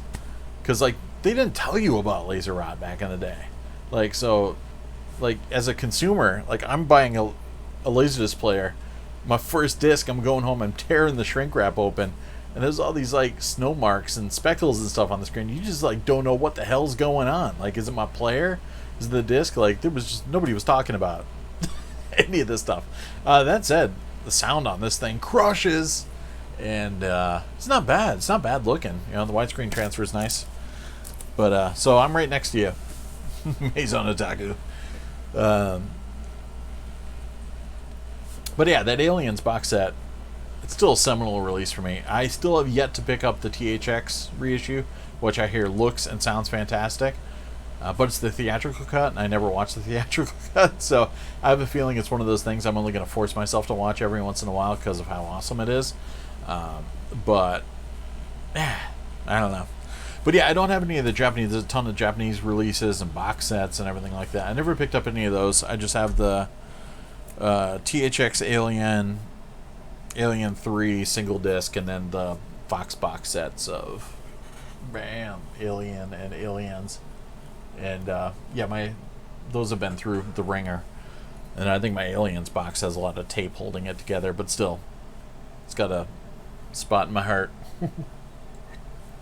But that was kind of the set that got me hooked on LD, because I was mainly getting into LD. I was trying to, because I wanted to get because I was getting like Dirty Pair bootlegs on VHS from conventions, and then I'd see the freaking, the Laserdisc logo and like the play on-screen indicator, and I'm like, what the hell's this crap? I'm like, I could just be buying these Laserdiscs and watching all this anime stuff. First LD was an import in My Neighbor Totoro. Nice. Yeah, the first day I bought LDs, I bought Alien 3 and Project Echo, and then I think I went back. I got those from Saturday Matinee in the Enfield Square Mall in Enfield, Connecticut. And then I went back either later that same night. Yeah, I think I did. I think I bought a player, then I went back to Saturday Matinee, and I bought Gal Force Eternal Story. And then, then I was done for the night. So I technically got 3 on the first time. So Alien 3 and Project Echo are technically the first 2 I bought at the same time. But yeah, I was going to be importing all this stuff, and then I was getting all these import catalogs, and that stuff was expensive. Like that Macross Memorial box I got up there in the corner, that thing would have cost me like a house back in the day to import. And I don't even want to say how much that was, because it was ridiculously cheap. So I was like, all right, that sucks, but still, like, maybe some Laserdiscs would be cool. And then a friend of mine, I saw the Alien Special Edition at Coconuts, I think it was, or Bananas, or one of those record stores that had food names. And I was like, this looks sick, and it's a special edition with like extra scenes I didn't see. What the hell? Why can't I get this? And then a friend of mine bought it, and I watched it over his house, and I was just like, dear God, I'm in love. I'm going to marry home theater. And thankfully, my wife doesn't know that I'm formally married to home theater, and I'm a bigamist. Don't tell anybody.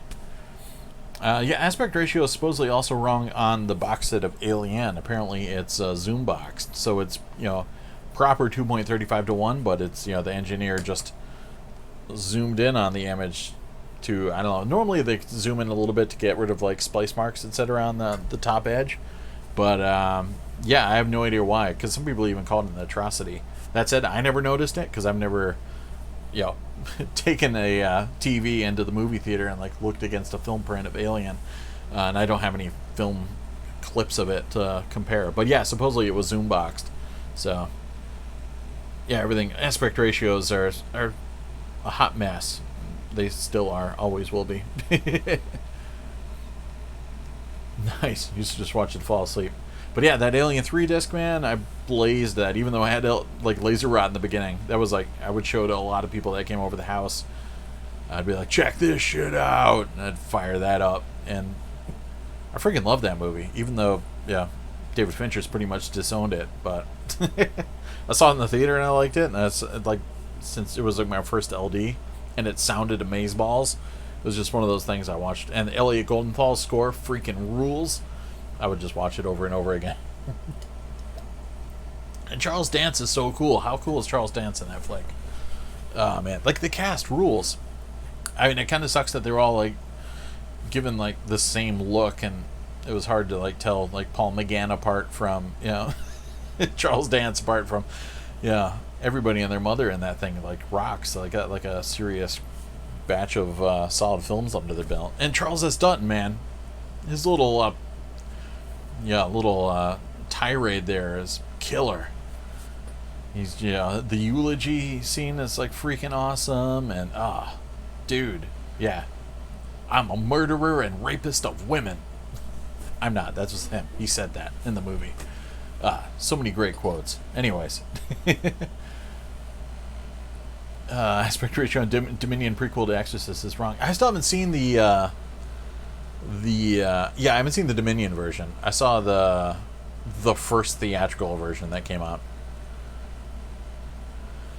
Yeah, I've got the William Gibson script, which isn't great either, but it's not bad. It's interesting, and I haven't read the Dark Horse adaptation they just dropped of a different draft of the William Gibson script, so I got to check that out sometime. But the script I had was pretty fun. Had obviously a little bit more pleasing fan wise because it had Bishop and Hicks, still alive. um, so yeah, and Ripley's obviously in it. That is Sho Kosugi on my thumbnail. Nice, somebody noticed it.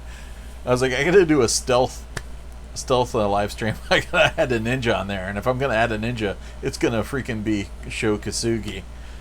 Because as my dad used to always sing, there's no Kosugi like Sho Kosugi, like no Kosugi, I know. Sorry, bad show tunes jam.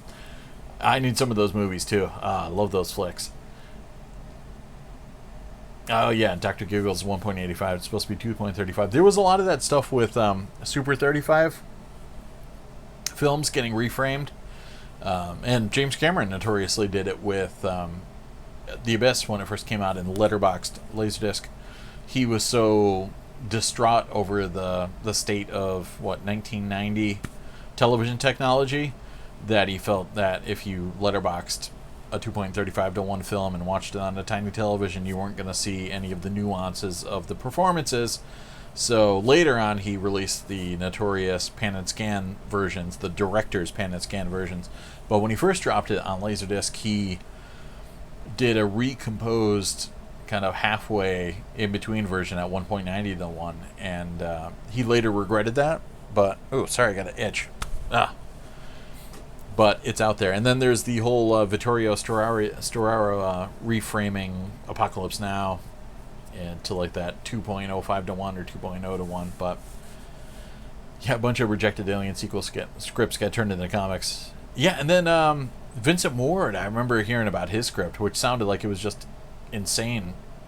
Like it was all, like they used some of the elements of it, like the whole kind of prison planet thing, but it was supposed to be like a wooden planet. And Vincent Ward does some weird stuff, man. I got all his older movies on Arrow Video recently.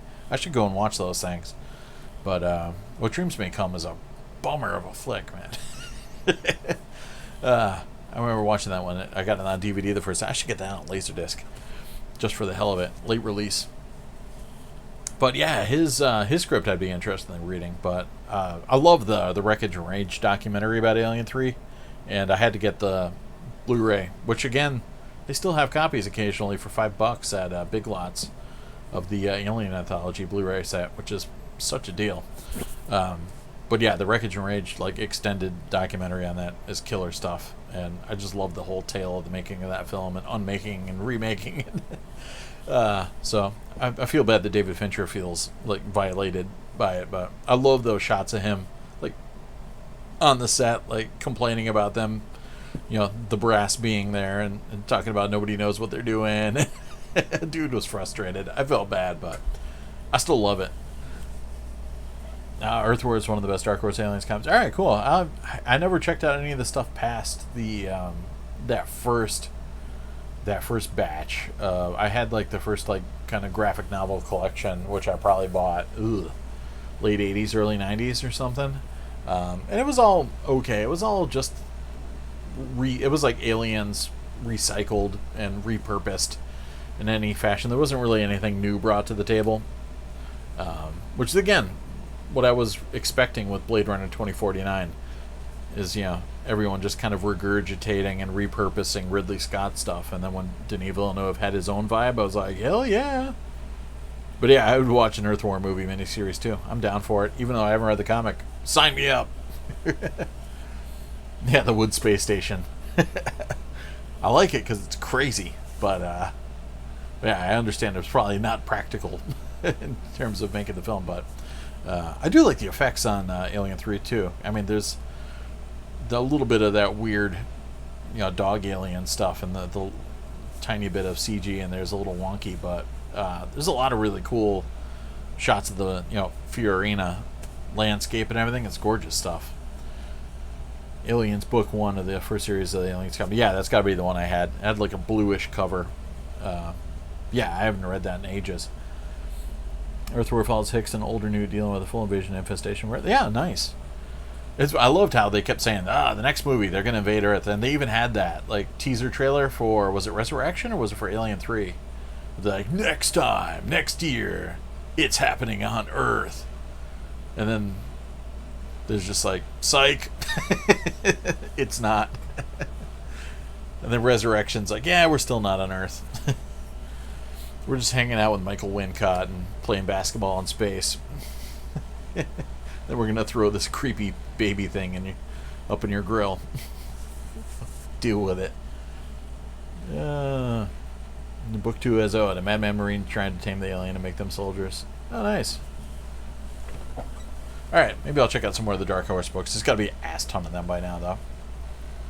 But, yeah, I'll definitely pick up the William Gibson adaptation one. I'll check that out. But, yeah. Alien 3, what are you going to do?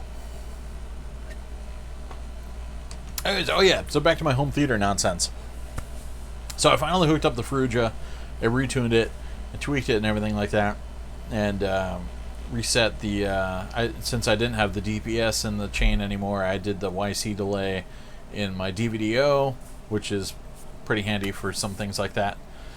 And, yeah, so I'm rocking it. So I've been watching Laserdisc, like, through the ass, trying to, fine-tune that thing. And there's probably a couple others I threw on, too. I did watch Fifth Element, too, one night, which is always a pleasure. Come in! I need fire!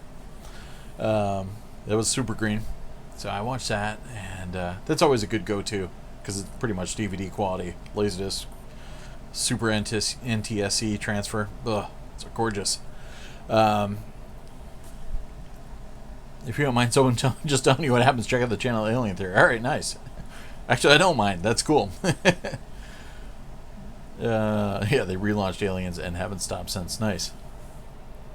What else did I watch? I watched some documentaries and stuff. I finally got around to checking out that Spielberg documentary that's on HBO before I ditch HBO, which is awesome. It's great. I love Talking Heads documentary. I know people hate them, but I love them. Just give me hours of a dude in a chair in a room, and I'm on it. And it's not just Spielberg too. They got a lot of other cool people going in there, and it was fun because they were talking about movies that people don't normally talk about, like Sugarland Express and everything. Yeah, that was a nice documentary, and there was all those killer like bits of like when Spielberg would run around and take home movies, hanging out with all his famous director friends. That stuff is gold. So that was cool. I've seen some of that footage in other documentaries.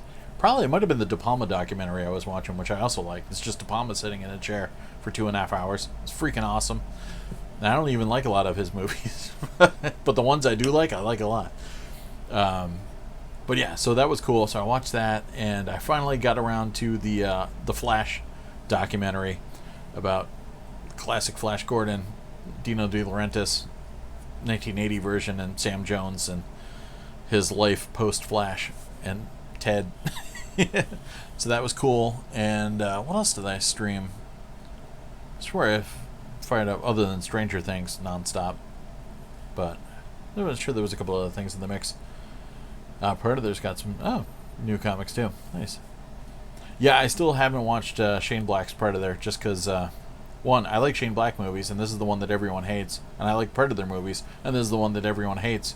So it's like I don't want to see two of my favorite things taste crappy together. So yeah, at best I've heard some people say, it's okay. But yeah, not many people have said, it's okay. Most people say it's atrocious. So one of these days I'm going to pull the trigger and just submit my eyeballs to that experience and make that happen. Because it's part of the movie. I got to watch it, right? Gary Busey's just don't. Alright, duly noted. Man.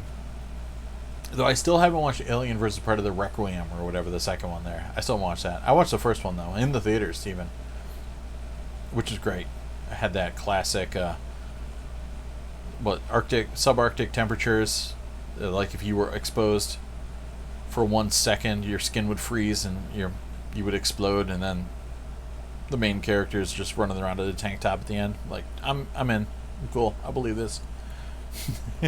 Oh, there's an omnibus of the old 90s stuff. Damn. Ah, nice. Nick's fan. What's going on? Cheers. Amazing Tigers and Predators was okay, but forgettable. Can't speak for the newest one. Yeah, Predators I watched. Again, yeah. Was okay, right? It had its moments. It was a cool cast. Wasn't bad. But yeah, like 2 weeks later, I couldn't really tell you much about it, other than like that weird kind of creepy bit where they're hanging out with, was it Lawrence Fishburne? Yeah, I think it was Lawrence Fishburne. I can't remember the cast anymore. But yeah, it was okay. Oh well. I need to get some Predator on now, Blu-ray, because I just have the Laserdisc. And I've just steered clear of it because everybody kept talking about the transfer getting like totally destroyed with DNR and everything. But I think there's an okay Blu-ray out there now. But it's one of those things where I never pull the trigger on it because I'm like, which one's the one that doesn't look like ass? Like, I can't remember. I'm too lazy to look it up right now, so I'll just buy nothing. The comics the only thing Alien Predator is going for it now. Nice. Well, I'm glad they're doing something right. Yeah, I guess one day I'll watch AVP 2. The first one was kind of eh. It was one of those things that like sounded like most versus movies sound like a great idea until you watch them and you're like, eh. Like, wouldn't it be sick if Freddy fought Jason? And we're like, come to find out, it's not that sick. It's just kind of eh. Though I love the Oral Knots version. If you ever seen their channel, I pimp them all the time, but they're a bunch of guys from, like, they do a lot of techno music from New York, and at least one of them was a professional commercial videographer and decided to quit their day jobs and go full-on YouTubers. But I feel bad for them because they get flagged for content all the time. But they're in the same vein as Bad Lip Reading. I started finding them because they would do the I talked about it probably on the last live stream too, the musicless music moments. So they did the throne room scene from Star Wars without the John Williams score, and just how awkward it is. Like, yeah, you just hear like R2-D2 bopping around and people coughing in the audience, and it's all these awkward stares.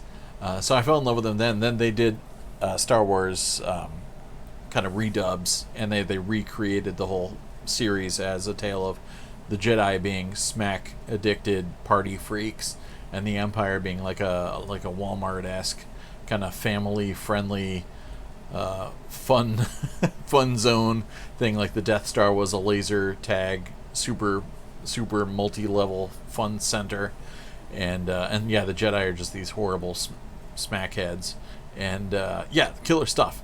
But anyways, they did a couple other killer videos of like fake fight commentary, and so they did an amazing one doing a fight commentary for episode 3, Anakin and Obi-Wan fighting, and they also did one for Freddy vs. Jason, which is freaking hilarious. So I love that channel, and I definitely recommend checking out their fake fight commentary for Freddy vs. Jason. Yeah. Newest Predator 4K is the one to get. 2010 Blu-ray. Alright, yeah, see, that's the waxy one. I don't want to get the waxy one. Alright, so 4K it is. I'll get it. Yeah, the Disney realistic takes on the classic. I'm like everyone keeps talking about the Lion King, and I'm like, why? Like, one, it's CG, so it's still animated. So it's like, let's reanimate the animated film. But since it's photorealistic CGI, that counts as a live action film, I guess.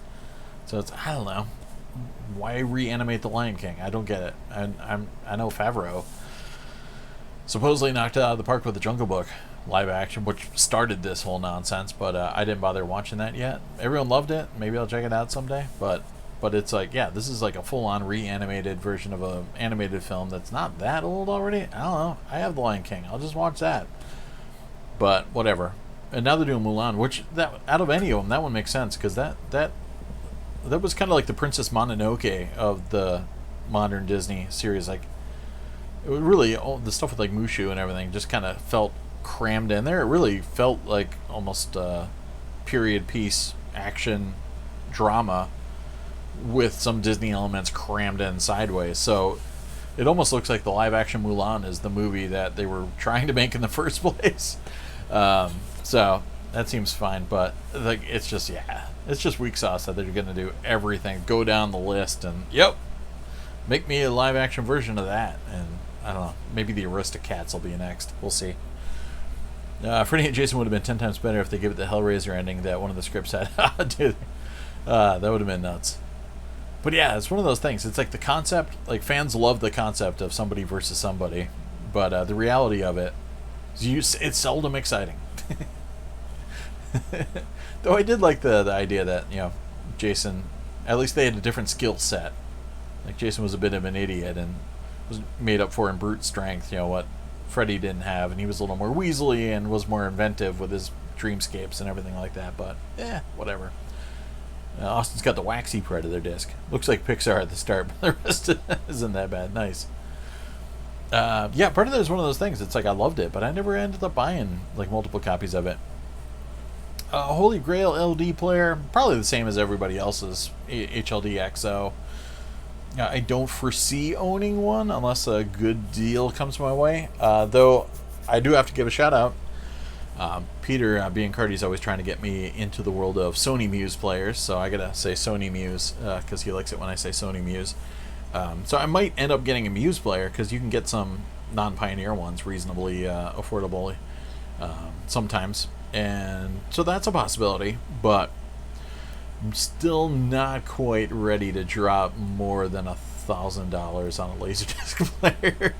It's one of those cases where I have like maybe a PayPal account that's loaded with money that's like kind of not real. Maybe then I could go ahead and pull the trigger on a HLD XO or X9s are a little bit better in the affordability range, but there's two worlds of those. There's the world that is eBay, which is insane.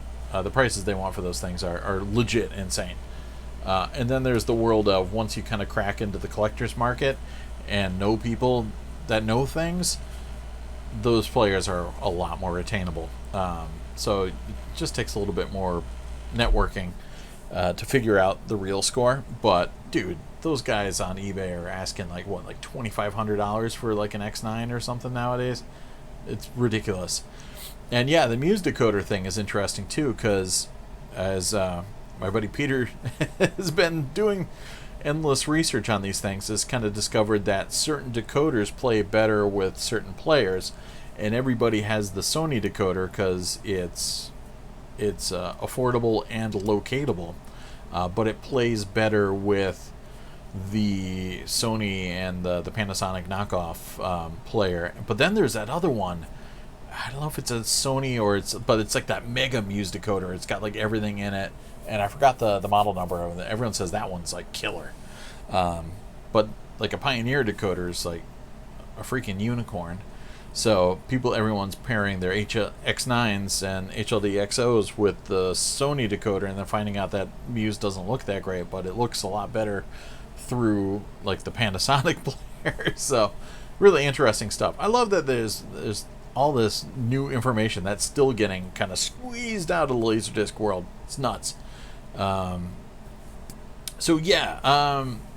Thetas are... It's funny because I know Peter was into... We called him Theta Lord for a while because he was hot on Thetas. They're hit or miss because they were also the notorious perpetrators of... Was it the Data or the Data 2? Where they basically took a Philips player and just dumped it unceremoniously in a fancy shell. So I mean, they were like perpetrators of that old school, boutique upselling where you just get a player off a shelf and then just put it in a fancy box and charge thousands of dollars for it. It's really messed up. I mean, they maybe added something to the audio, but it was pretty much just a regular old Philips player, stock, inside a shiny box. And then some of their other players were, I think they had maybe a 703 or a 704 in one, and I'm trying to remember if they used a 99 in one, and then they had a DVL one too, which is I know Peter got one of those at one point. So they're kind of cool, they're fun, but definitely depending on which one, like, I don't know. And then the Macintosh, I have a love-hate relationship with this 7020 because it's just a CLD 97 with some additions. I wouldn't mind the additions, and I love the fact that they added AC3 to it. But in spite of the fact that it's Macintosh, and like you just say Macintosh, and hi-fi nuts just like cream themselves. Like, in fact, Macintosh, like a bunch of dudes just like right now. I think it's butt ugly, and like the top half I can live with, and the kind of blue thing, but it looks cheap and it's butt ugly. Those, I call them the chiclet buttons. Those like flashback 60s chiclet buttons on the bottom. I just want to throw that thing off a bridge. I think the CLD 97 is just way classier looking on its own. So that's my very unpopular opinion. So I wouldn't kick it out of bed, but I'm not looking for it either. I'd rather have a CLD 97 minus the other Macintosh mods and just a AC3 upgrade. And there's enough out there. But them too, they're getting ridiculous now. I also would like to get LDS2 or X1, the Japanese variant, which is step up from the LDS one, which I love. I adore my LDS one, and single-sided again, which is cool depending on the room I want it in. So that would be more of like a bedroom player for me, because I tend to watch things one side at a time there, and if I do want to flip it over, I'm cool with getting up and flipping the disc. So that wouldn't probably go in my main rig, but I'd love to have a LDS2 at some point. But yeah, I don't know. There's probably a few others hiding in there. I still wouldn't mind getting a Panasonic LX1000, just because it's a really nice looking player. What was it, Austin? Who wanted to see a live action adaptation of Hellraiser Nightbreed Jihad 2 issue? So, oh, damn. Any more Clive Barker live action stuff I'd love to see anyways. So yeah, so Muse stuff, maybe I'll get into it at some point, but the Exos are, one, they're heavy as crap, so they cost a lot to ship. And the ones that are over here in the States, everybody wants redonkulous money for them when they go and flip them eventually. But if I had to designate any player as a poor man's alternative to the X9, what would it be? It's a tough one. I mean, some of the other Japanese players that are between the X9 and the CLDS and the CLD 99 aren't that bad. Like even the LDS9, you can get pretty cheap. And what was the other one that I always forget? It's the R7G, I think it is.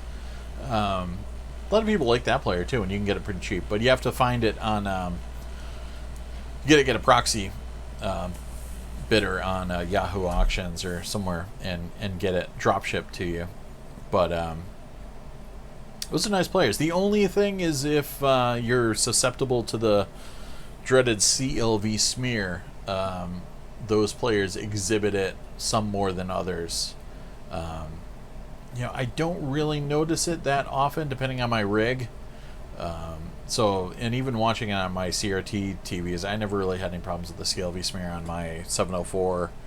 And so I know a lot of people go outside of Pioneer to get rid of the CLV smear, and that's why people love some Panasonics and everything like that. So, but now the word's out on the Panasonics. So somebody was just selling my Quasar LD700 on eBay, and I think I got mine for $125, like maybe 4 or 5 years ago, and now they're going for like almost $400. And Scott Bakula doing the Scarlet Gospels? Sign me up. I am totally in on that. But yeah, the 900's still going for decent. Though somebody is, was it Ryan on Facebook, selling a LD600, which is a nice Panasonic, for $80. It's a freaking steal. Nobody's buying anything on Lasers Forever right now, which is weird because everybody's saying they can't get a player and they want to get a player. Nobody's buying them. It's a really strange period right now. But everyone's like buying local lots of stuff left and right. But like sales of players are really drying up. But yeah, so if you want to go underneath the XO and still get a Japanese player, probably the R7G or the LDS9 would be good. But yeah, here in the States, yeah, it's tough because the people are starting to fetishize the elite stuff. So even the CLD 99 is starting to rack up in price. But back in the day, you could get a CLD 97 for not too crazy amounts of money, but that's going up there. The LDS2 is getting up there.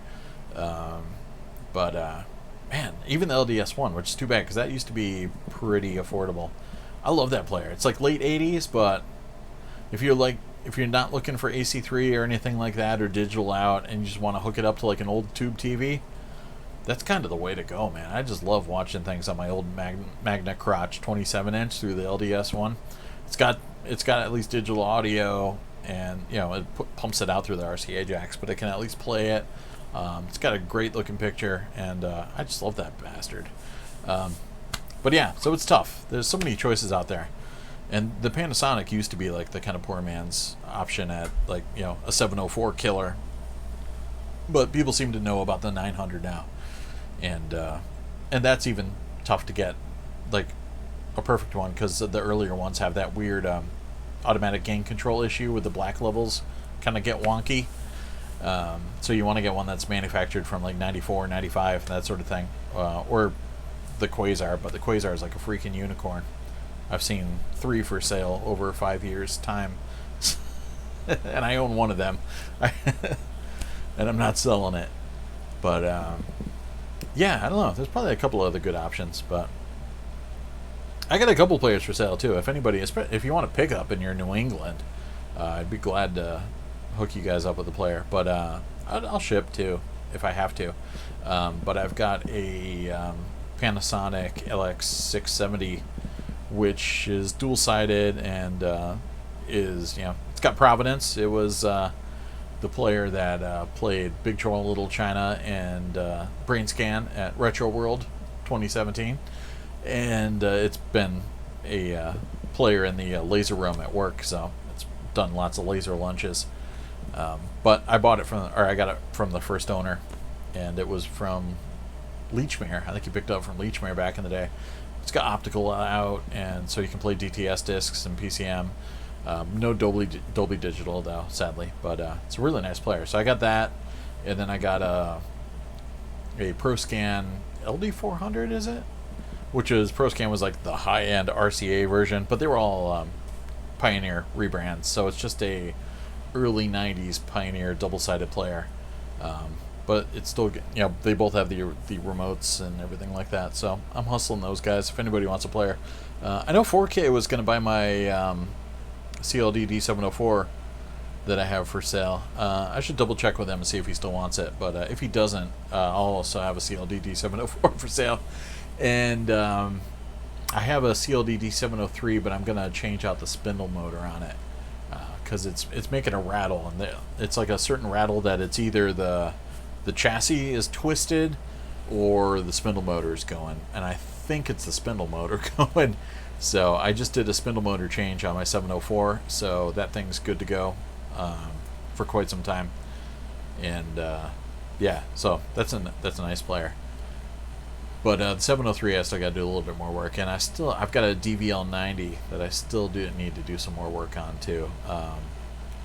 That it had some weird playback noises, and I was working with Curtis Barr to kind of figure out what was going on, and I got a new whole optical assembly, and I installed that, and it makes the same exact noises. So it wasn't what he thought it was or what I thought it was, and yeah, so that one needs some troubleshooting. So, but I definitely have a couple players that are up for sale, at least in the meantime.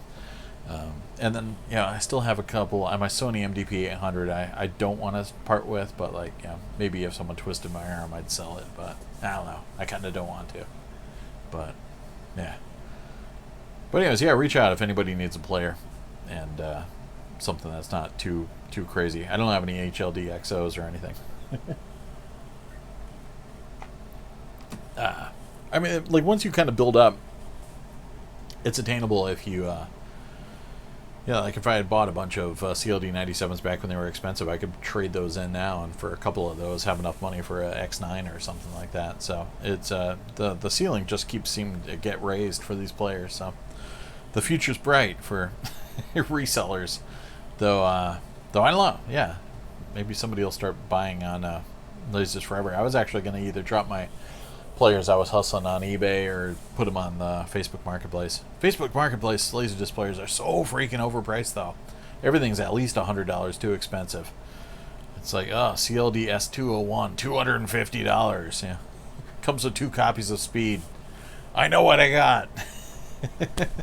So yeah, that's rough. But yeah, did I miss anything? Nope. Oh, we're still stuck at Scott Bakula doing the Scarlet Gospels, which again I would be down for. When's Clive Barker gonna write another damn book? That slow bastard. So anyways, back in the home theater realm, I also got impatient and finally hooked up my Rotel processor, because I bought it and set it up quickly just to make sure it worked and listened to a couple of Blu-rays, because I wanted to finally get DTS HD Master Audio properly running on my rig, and my RSX 10, is it 56?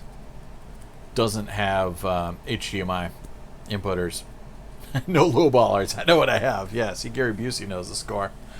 Oh yeah, you still got the CLD V8 2800. Yeah, man, those industrial models are tough suckers, man. They'll keep going. Those things will go until the end of time. But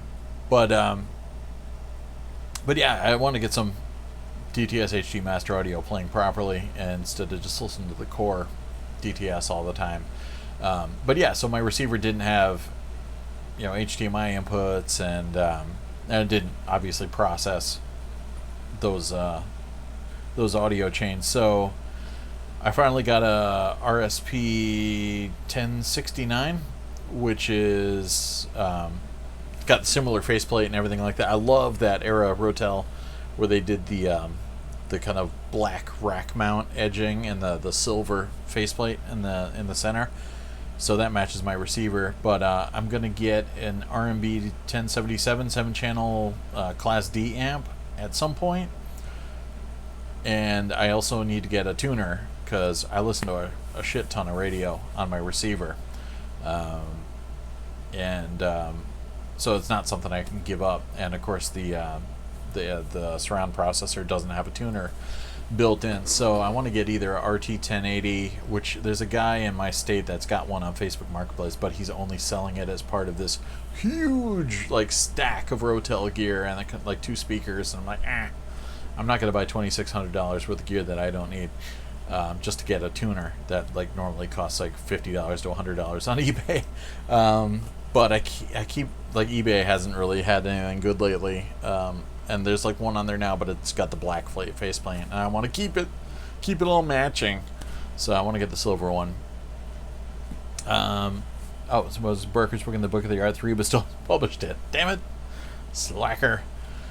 But yeah, so I want to get that, or there's a 1084, which I think has freaking serious potential built in, and a bunch of other things, and it's got a digital out and everything. That thing looks pretty sick, but that's total unicorn. So I want to get that, and eventually maybe an older CD player that matches and all that stuff, and build up my sick little matchy pile. But so I was well, I need to get the tuner and I need to get the amp. So I'm wicked, and I know it drives everyone crazy, I'm wicked patient, because I bought the LDS9 and the Ferrugia back whenever the hell that, was that May?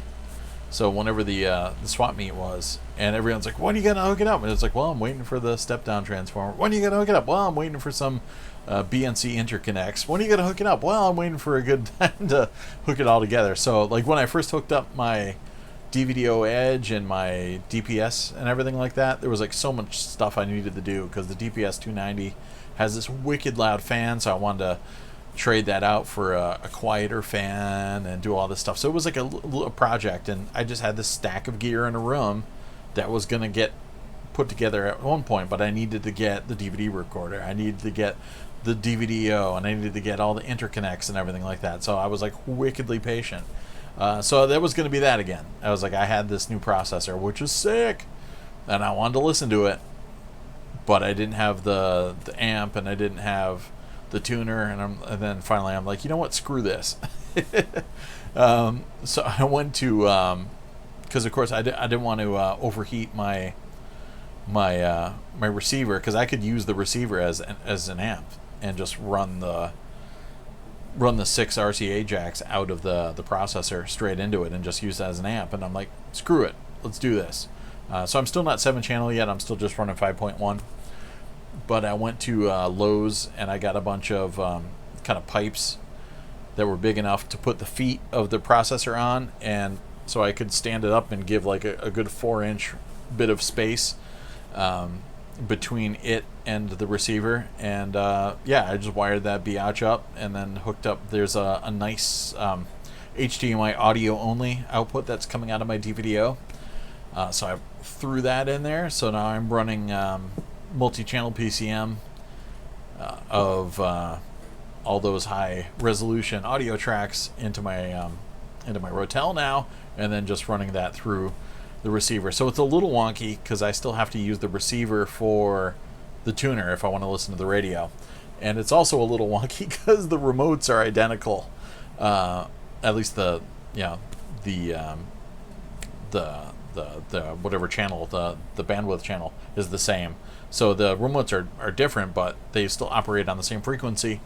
So if I hit power, I'm hitting power on both, and if I'm working the menu, I'm working the menu on both, and if I'm raising the volume, I'm raising the volume on both. So I had to just kind of jury-rig this little piece of cardboard that flaps over the IR sensor on my receiver. So when I'm using the receiver, I have to kind of flip that up so I can use the remote on it. And then when I'm using the surround processor, I've got to flap it down so I can use the processor. And sounds fantastic, though. I wish I had done it earlier, because it's amazing. And there was like some discs I had where the core DTS was kind of flaking out on me, or like Village of the Damned, the Scream Factory. It has that stupid flange sounding effect where it sounds like basically you're running the audio through a flanger. And then some people are like, no, it sounds good. And I was like, I bet it's the freaking core audio that sounds like ass. And sure enough, I ran it through in DTS HD Master Audio, and it sounded freaking awesome. Because the core audio like had no oomph to it, no bottom end, and like yeah, it just sounded tinny, and it had this kind of flange effect through the whole thing. So yeah, I fired that up in DTS Master Audio, and it sounded sick. So yeah, so now I've been listening to everything on that. So thankfully. Yeah, I love that freaking processor. So I still need to get the tuner and the 7-channel amp, and then get going on that.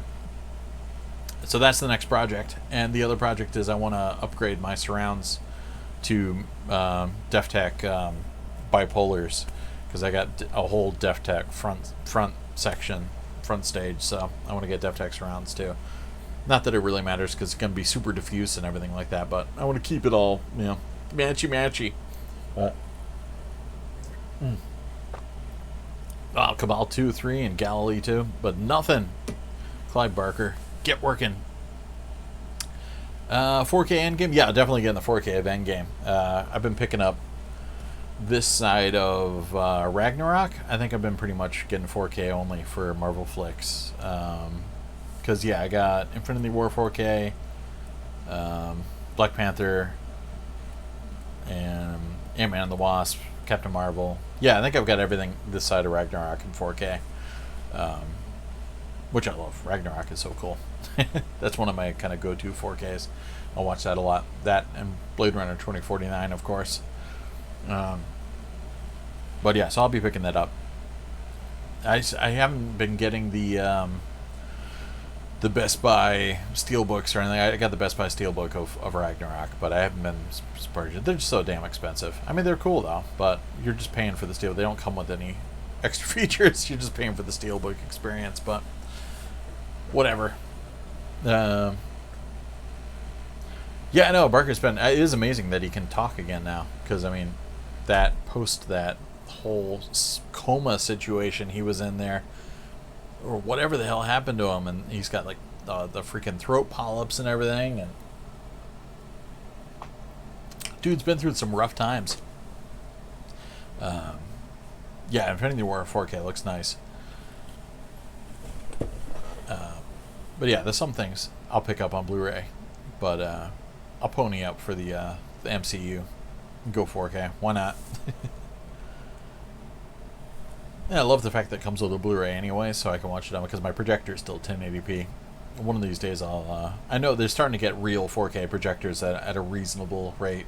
I didn't want to bother with like a pixel shifting one, but I know Peter Biancardi got a JVC one lately. I know he digs his, and they have like a kind of rudimentary form of HDR. It's not quite the same as a flat screen, but they're doing the best they can. But I don't love HDR enough to forego projectors. I'm like in love with projectors. It was like my goal as a kid. Like I actually have all these drawings I had like when I was a kid of me with like a giant ass projector in my room watching Star Wars. So it's been like my goal since I was like, I don't know, 5. So like now that I've achieved that goal, I'm never going back. Never going. I'll throw flat screens in all my other rooms in the house, but in my main rooms, like I'm going projector from now until the end of time. No, I'm never going back. Yeah. That's the cool thing about the 4K discs. Like they're so backwards compatible because they come with like digital copies and Blu-rays. I had Blade Runner 2049 before I had a player, and I think I had Hostels. That's kind of why I bought a player, because I was starting to get review copies from Lionsgate, and I'm like, oh, if they're sending me review copies, I might as well actually get a get a 4K player, so I can actually like properly review the 4K discs instead of just the Blu-ray. So yeah, I had a couple by the time I got a player. I probably bought Ragnarok before I had a player too, and like Last Jedi and a couple other random things. And yeah, I'm like, screw it, it comes with the Blu-ray, and I figure I'll get a 4K player someday. I might as well, if the price is okay, I might as well invest in it anyways. And then yeah, I got Hostels, and I'm like, all right, if they're gonna start sending me 4Ks, I better like pick up a player. So I got one, and then yeah, eventually I'll get a 4K projector right around the time 8K becomes the thing, but we shall see. Barker did smoke a lot of cigars, right? Dude was always chomping those suckers. It was crazy to hear like young Clive Barker talking versus new Clive Barker. But yeah, Blade Runner 2049 was so gorgeous. I was like, even if I don't have a 4K player, like I'm gonna want to see it in 4K at some point, anyways. Oh man, that movie's so gorgeous. But yeah, I was just talking with all the nerds on Facebook about the whole HDR wormhole of how you can't calibrate for it, and they keep kind of putting out these like HDR benchmark discs, and everyone's complaining they're like totally useless because you can't really calibrate for it. Like even like the professional, Peter was posting the video, I forget, it was JVC's thing, talking about how to calibrate the projector, and they're like, yeah, you just do it until it looks good. So it's this whole new Wild West, whereas you can't really calibrate for it. You can still only calibrate for the basic settings, and then just hope the HDR kind of like is right.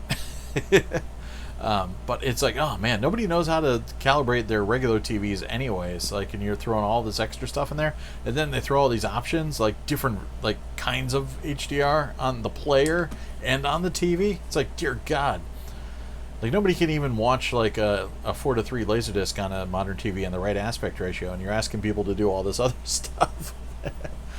Soon, like you're gonna have to like do calculus to set up your TV, and it still drives me crazy that the motion smoothing is like renamed 80 million things depending on the brand, and it's hidden. And then like my Sharp, it's active on every single input. So you have to like cancel your plans for a night when you buy a new TV and turn off motion smoothing on the Amazon app, the Netflix app, every single input, the over-the-air. Bastards. They love motion smoothing. Yeah, the 4K stuff. I've heard like the older stuff, like Blade Runner, looks killer, and I've been meaning to pick up Blade Runner and Christine. So, because I've been hearing that a lot, that the newer stuff looks badass anyways on Blu-ray. But it's, yeah, the older films that are a little bit more stunning when they get a full proper 4K scan.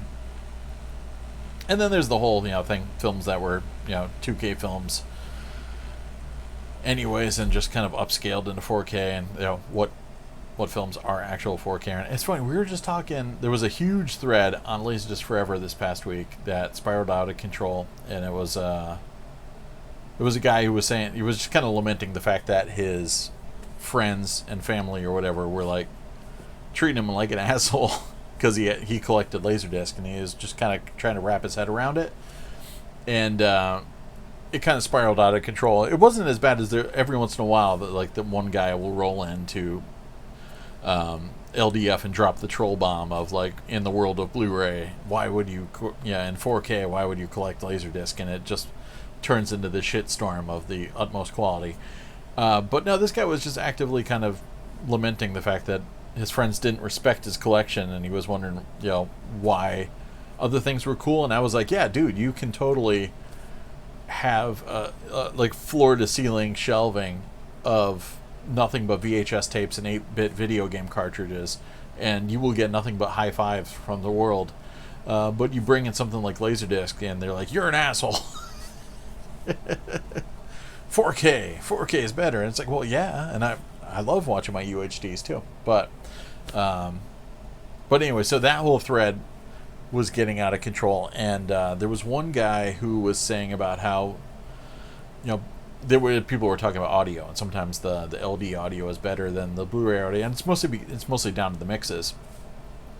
But he was throwing data transfer rates and everything out there, and he was like, well, Blu-ray is obviously completely superior because it's 24-bit, 192 kilohertz across the board. And I'm like, no, it's not.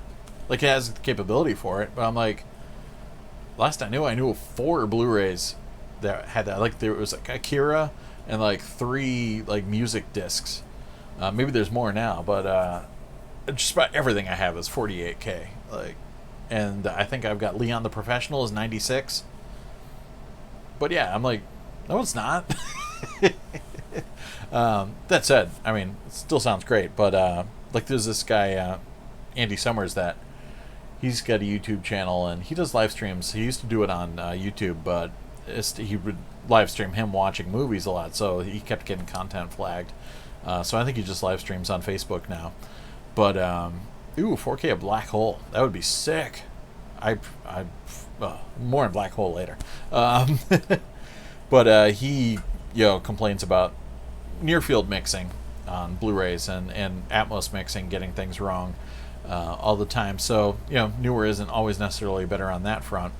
So a lot of times Laserdisc benefits from having just theatrical mixes ported over. So on the one hand, they're not properly balanced for a smaller room, so they sound more insane and bombastic. But on the plus side, they sound more insane and bombastic, and they're set up for theaters. So there's that whole back and forth as to whether near field mixes are a good thing or a bad thing. But he certainly does not enjoy them. So there's argument back and forth. But I don't have any problems with the sound of DTS HD Master Audio stuff or anything like that. But yeah, it's coming through at 48 kilohertz. It's not 192. So none of the stuff I have is. So whatever. But yeah, it was interesting, all the information going back and forth going on here. Yeah, the Night of the Demons, nice. Yeah, Scream Factory and Arrow have so much 4K stuff scan-wise, but yeah, no UHDs left. So that's kind of like the next level I'm waiting for, is the boutique companies to actually start putting out UHDs, Criterion, Arrow, and Scream Factory, because they've got so many 4K scans under their belt now. So it seems like Europe is getting the jump start on that, because films like Zombie and etc. are actually getting released in 4K over there, but we're just getting the 4K scans dumped down to Blu-ray. The Halloween 2 and 3 Steelbooks, nice. I've got the Halloween 2, I've got the older Blu-ray double disc, and then of course I got the single disc that came in the Halloween complete pack, and of course I got the Halloween 3 from that too. But yeah, the Steelbooks freaking like upgraded things, and it was kind of like a soft event because I was just like, oh well, they're just dropping new Steelbooks, and they're just double dipping, but with some cool artwork. I'm like, I don't need those. And then I heard that the freaking Thing Steelbook had the Arrow Video 4K scan on it, and it's like, damn it. So yeah, I wouldn't mind picking those up now. So I was only picking up the Steelbooks occasionally. Like I grabbed the Buckaroo Banzai one because Best Buy had it for $14, and yes, and then they had the Bill and Ted's.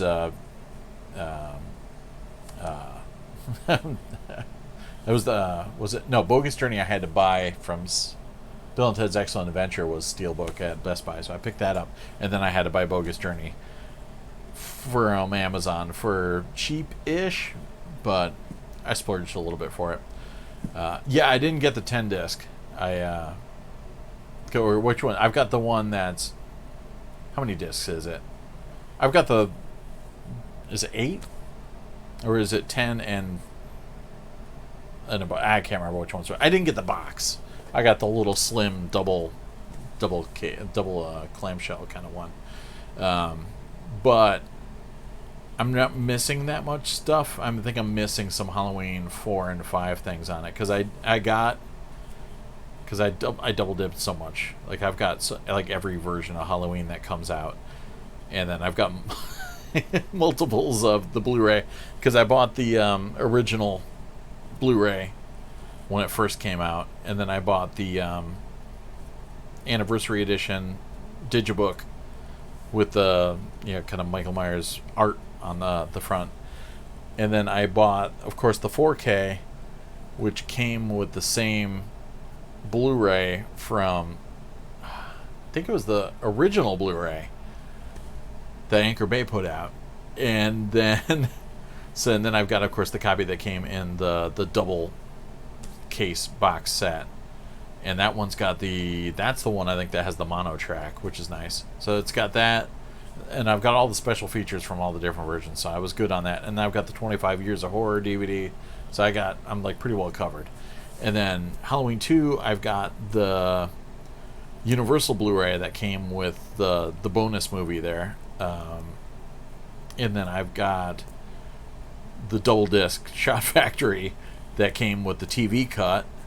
So I got, and then the documentary on there. So I got that, and then Halloween 3, 4, and 5 I just have in the box set, and then 6 I bought the producer's cut separately because it was like $5 in the Best Buy trough. So I picked that up, and then Halloween, the Rob Zombie one, I bought the $2 one the day it came out, and then I also bought that sick. I don't even know if it might even be Canadian, but it's a double release that's got the theatrical cuts of Zombies Halloween and Halloween 2, which are like impossible to find otherwise.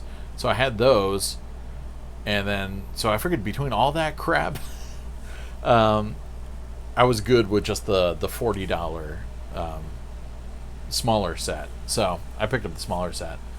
So yes, that must be 10 discs, right? Because I don't know. I'll do the math. But I'm totally happy with that set. The color timing is definitely different from the Anchor Bay and the 35th anniversary. It's funny because every time they come out with a new version of Halloween, everyone freaks out. And they freaked out over the 4K because it was even a little bit more desaturated than before. It looked gorgeous though. The 4K looked nice. I'm sure in a couple of years I'm going to buy yet another version of Halloween, and then everyone will go back and forth on Blu-ray.com about its about its merits. I'm still a sucker for that old 1999 double disc clamshell with the lenticular cover, and it had the theatrical cut on disc 2, and it had the Dean Cundy Super Blue version.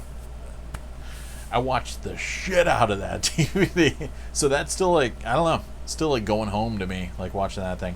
And I have of course, the Criterion Laserdisc, which is nice too. Um, but yeah, the 35th. I think I guess Blu-ray wise, my favorite is the one that comes in the box, because it's pretty much the 35th anniversary one, but it's got the original mono track on there. So that's kind of like a win-win. But then again, I don't mind the 5.1 remix with all the boosted thunder and the additional thunder claps and all that stuff. And I don't know, I got a soft spot for that too. But I'd rather hear that in 5.1. I don't want to hear like a mono folded down version of that. So if I want to hear it mono, I want to hear like the original theatrical cut. So yeah, that 4K is ridiculously cheap. Like that came out, then Evil Dead came out, and like those things are like, they're just like on the street corner for $3. Like, so I still haven't picked up the Evil Dead 4K, but 4K Cinema HD hooked me up with Evil Dead 2, so I might as well get Evil Dead as well, even though it's like 16 millimeter. So eventually we're gonna reach like a saturation point for the amount of detail that you can drag out of that original print. But yeah, the only thing that drives me crazy is that those 4Ks where they include a Blu-ray that's not in any way, shape, or form related to the 4K release. It's like, if you're gonna put out a freaking 4K with a bonus Blu-ray, have the bonus Blu-ray be the same scan as the 4K, and maybe the same special features. So it's like the Halloween 4K comes with the Anchor Bay disc. It's like, what crap is that? I already have the Anchor Bay disc, and it's like, it's not even the same transfer. Like, what the hell is that? And then Alien did the same thing with like, they threw in the same Blu-ray, I think, that came with the anthology set with the mother mode and everything. Like, I already have like multiples of that. Like, I don't need another.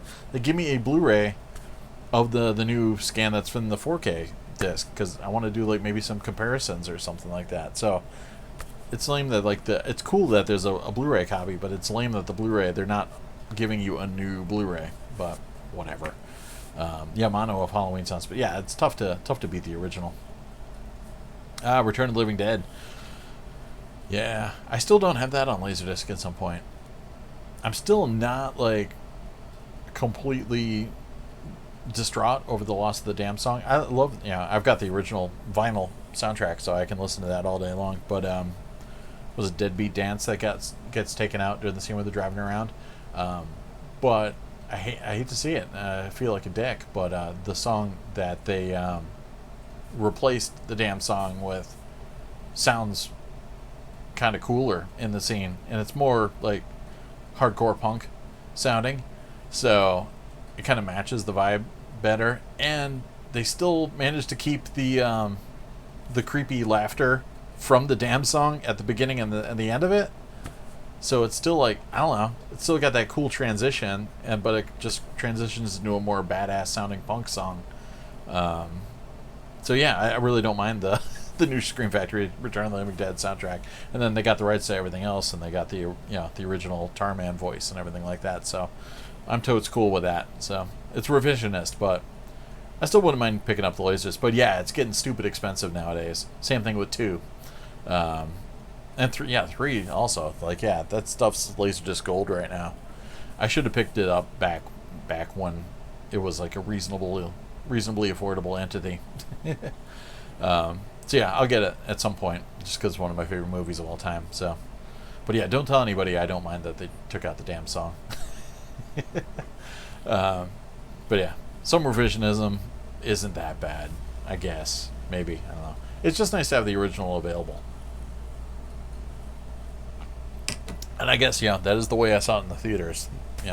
So it'd be nice to have that. Even though that was so many years ago that my brain has forgotten half of it. Oh, dude, I loved the Day of the Dead moment in Stranger Things 3. Just because, it started with the opening and the calendar scene. And it was too cool. Because I was flashing back to when I saw Return of the Living Dead. My parents took me to go see it for my birthday. And the trailer for Day of the Dead was attached to it. And, itch. And scared the crap out of me. Like, it was just so surreal and strange, and the arms coming out of the wall just freaked me out. just in the same way the Dawn of the Dead trailer with the zombies and the rushing into the elevator scared the crap out of me when I was a kid. So yeah, George R. Romero, man, that dude, he knew how to do it. But yeah, I saw that trailer before Return of the Living Dead, and I was just like, holy crap. And sadly, I didn't see Day of the Dead in the theaters. I didn't see it until it hit VHS. Probably because I already bothered my parents to take me to go see Return of the Living Dead, and they probably weren't going to pony up more money for me to go see another zombie movie like a week later or a day later. So it took me a while to see it. But it was totally worth it. But yeah, it was so cool that I think it was the first episode of season 3 of Stranger Things. They're going to see Day of the Dead. I'm like, dude, respect. And of course, they kind of worked out the timeline for it, that it was a sneak preview.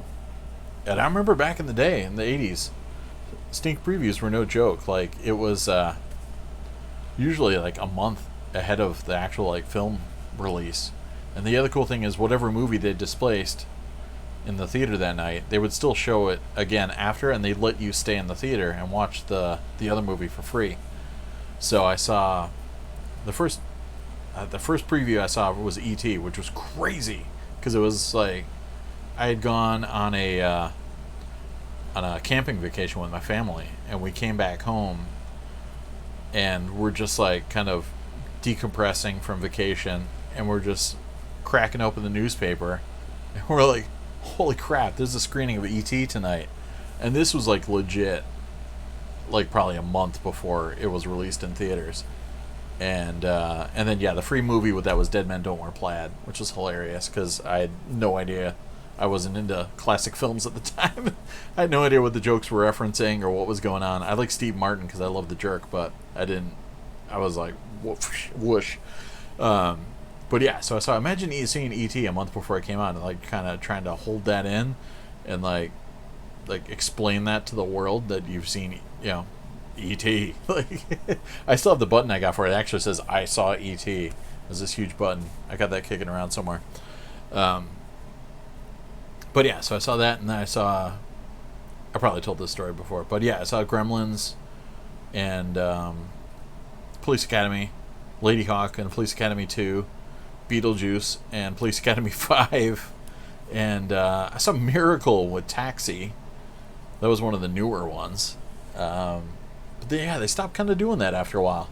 Oh, I saw Pee-wee's Big Adventure with Follow That Bird.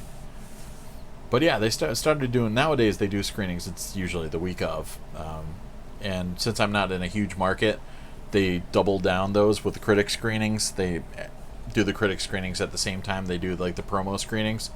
And sometimes they're early. Like I saw Borat like a month before it came out. And there's some movies that like I'll do screenings of and they'll push back. Like when I saw Charlie Bartlett Is Here, or whatever the hell the name of that movie is, the Anton Yelchin. They like push back the release date, but I had already seen a screening of it, and then it just like disappeared for like 6 months. But yeah, back in the day, man, you could see like a screening of a film like well in advance of the release. And then of course if you were in Los Angeles, that was like nothing. They do test screenings all the time. Just like walk down Melrose and somebody will just hand you a pass and you can go check it out. So you might not always have finished visual effects, but you could see early stuff all day, any day. Day of the Dead 2003 Anchor Bay DVD, which has some editing issues. I've got that one too. I still have not picked up the Scream Factory. It's on my list. I gotta get some. Yeah, the gore in that was crazy. Because like Dawn of the Dead was like a favorite in my house, but yeah, the gore is a little weird, because the blood isn't quite realistic. Some of the flesh rendering stuff is pretty intense stuff too, but Day of the Dead was like Savini and his crew were like really stepping up their game, and like the realism level went up, and yes, some of those entrails, and oh man, yeah, there was some really intense stuff going down in that. Yeah, image LDs, you're shooting up for sure. But yeah, I got that Anchor Bay DVD too, and I remember everyone complaining about it, but then I saw it used at FYE, and I'm like, I'm gonna buy it anyway. I seen the guy at FYE is like, there's a Scream Factory version out. I'm like, shut up, I'm buying this, leave me alone. I'll buy that too, just give me some time. But I've got the Elite Laserdisc, so I'll fire that up a lot of times. So, yeah, I should probably actually like shut down sometime soon. How's my power going? Yeah, it looks like I should actually like bring up my power strip at some point and plug this thing in properly when I'm doing my live streams. But Subliminal Vibes, what's going on, my friend? Two Hands with Heath Ledger. Wow, 99. 6 weeks before release. Respect. Damn. Heath Ledger. No, I've never seen that one. What's the vibe of that one? I'll have to look it up. Yeah, I'm trying to think. I remember watching. I think the first thing I saw him in was Roar on TV. Ooh, the Candyman Blu-ray, nice. I haven't picked that up yet, so that's on my to get list. That'll be an upgrade for me from the original Laserdisc, which is I don't know if it's open mat or whatever, but it's not even letterboxed. But it's a nice Laserdisc, but no special features or anything like that. Yeah, I dig Candyman. That's good stuff. And I don't even mind the second one. I never did see the third one. I saw the second one in the theater, and it was okay. It wasn't bad. I wouldn't mind picking that up. Getting that on LD, but yeah. So I gotta get back on the stick with Scream Factory stuff. Though I'm gonna hit the Criterion hard more. Barnes & Noble also was doing an Arrow half-off sale, which was sick, but it wasn't advertised that well. And I even thought it was over by the time I went to go get my Criterion stuff, but it wasn't. Like it's been going for a while. It might still be going now. Like Barnes & Noble is so weird with some of their sales. They have them and they don't really advertise them that well. But yeah, like I said, they finally started advertising the Criterion sale, and I went there, and the woman behind the register was like really actually into it. She's like, "Oh, I've got a new box of Criterions. You should look at them. They're not on the shelves yet." And she was super helpful and just into it. It was like last year when I went, they only had like a tiny kiosk with the sale info on, and they made it look like only those discs were on sale. But meanwhile, there's a huge Criterion section of DVDs and Blu-rays, and they're all freaking half off. But they really seem to know the score. I think they're really getting a lot of film buffs coming in there. But yeah, the freaking Arrow releases were half off too, which is nice. So more of that, please. I wish somebody did a Scream Factory version. But yeah, they don't really have much for Scream Factory stuff at Barnes & Noble. It's not artsy enough for them, I guess. Uncut version is a few seconds more gore. Nice. Alright, cool. Yeah, definitely look up Two Hands. I gotta check that out. Candyman 3 was more like a 90s DTV Cinemax movie.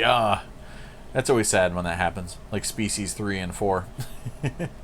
Yeah, I should have bought that Godzilla Criterion. I'm an idiot. Like, it was in my hand. I'm like, I need this, and I need Repo Man. And I'm like, no! I'm only buying Cronenberg and Lynch, and then I'm buying Kurosawa, and I'm sticking to that, even though I bought Rosemary's Baby on top of it. But my wife's a super fan, and I knew she'd be happy for that. But next time, I'll get Godzilla. I talk myself onto it because I'm like, I know it's a big hit. It's a big hitter. It's always going to be there when they do the next sale and everything. But I should really just pull the trigger on it because my Godzilla Blu-ray sucks. I got that. I don't even know who released it, but I got it cheap at Best Buy, maybe $7 or something. But it's like bootleg quality. It sucks so hard. And I just seen Godzilla, like Gojira, properly in, subtitled in my local art house theater, and then watching that Blu-ray after was like a bunch of sand kicked in my face. Oh, you got the Vestron Warlock trilogy. Damn. Yeah, those Vestron suckers can get pricey too. I wouldn't mind picking up some of those. I get screeners sometimes, but it's nothing I can count on. Like I got Dagon and Beyond Reanimator and Maximum Overdrive. But they got some tasty releases. But yeah, they tend to go like $35 and up sometimes. So I gotta get some good sales on those biatches. But yeah, I love when the series is great and then turns like DTV, like three in. Yeah, the Vestron line. It's weird too because they started like do stuff that just Lionsgate had the rights to, but was never a Vestron release in the first place. But whatever, it was a cool idea. It was a cool concept. But yeah, everyone wants to like be the next Scream Factory, Arrow Video, etc. So I got to take a trip down to the archive again and go check those guys out. And see if we can get. I keep seeing following their Instagram, and the amount of killer stuff they have on a regular basis is nuts. Because the used stuff they have is sick too. Because all the hardcore collectors will ditch all their older versions of anything anytime there's like a new one coming in from Arrow or Scream Factory. So there's even like cool ass like old, hand me down cast off Blu-rays of stuff that I don't really care if it's like an older version of it. It's still like a badass film to have on Blu-ray. So yeah, they're continually getting in cool stuff on a regular basis. So their stock is insane. You could definitely go broke in there. Beyond Reanimator wasn't bad. I like all those Spanish films. Yeah, when Yuzna and crew were going over there and doing the Spanish cast and taking all the Spanish money for that stuff. Yeah, Dagon was a lot of fun, and yeah, Beyond Reanimator wasn't bad at all. Wasn't as good as Bride and of course the original, but it was watchable. But yeah, I'd be down to getting that Wishmaster set for sure. That'd be sick. But yeah, and some Warlock stuff. Damn, there's always something cool going on. I gotta say, it's a really good time to be a collector, because there's all these badass releases with like cool special features, and it's like widescreen releases, and like it's like everything's like a Roan Laserdisc or Elite Laserdisc from back in the day. Like only like exclusive titles like had that kind of level of love thrown at them, and nowadays it's like everything's got that. It's like awesome. More please.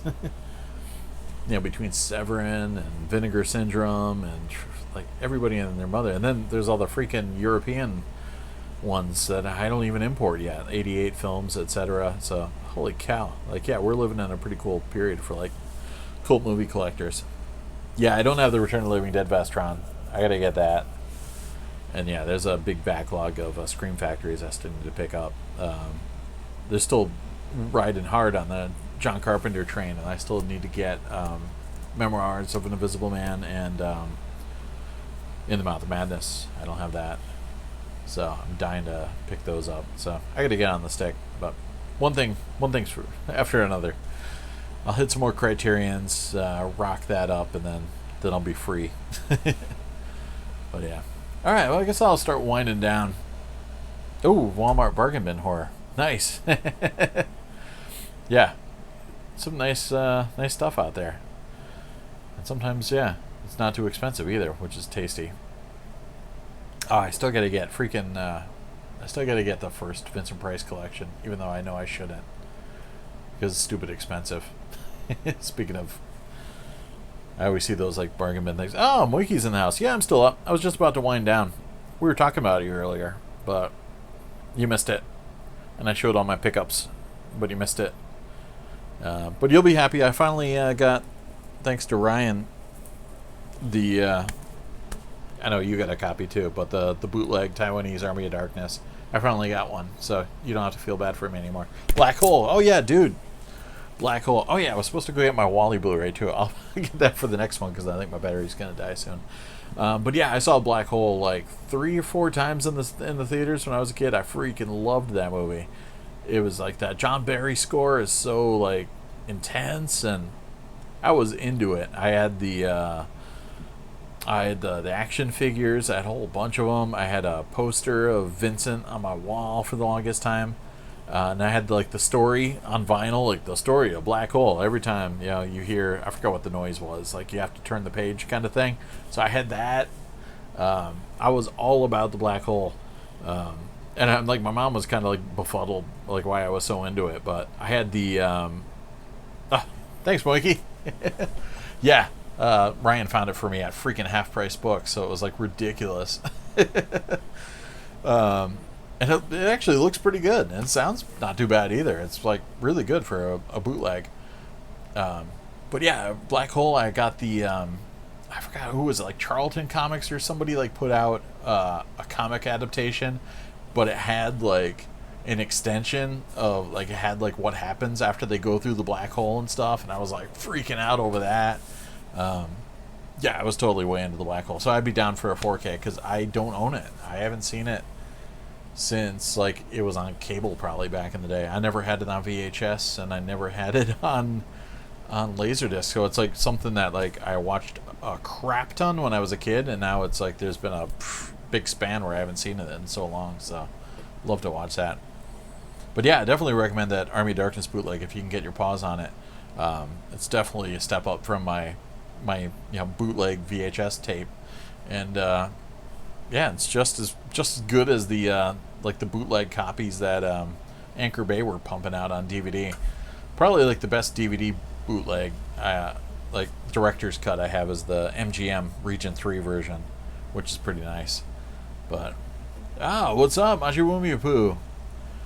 Topic was just a mix of everything. I just wanted to jump on and just talk about pickups and things like that. I hit. I'll show again quick before my computer dies. The Criterions I grabbed from Barnes & Noble. I got the Brood and Rosemary's Baby, and of course Blue Velvet, which everybody's been picking up, and Eraserhead.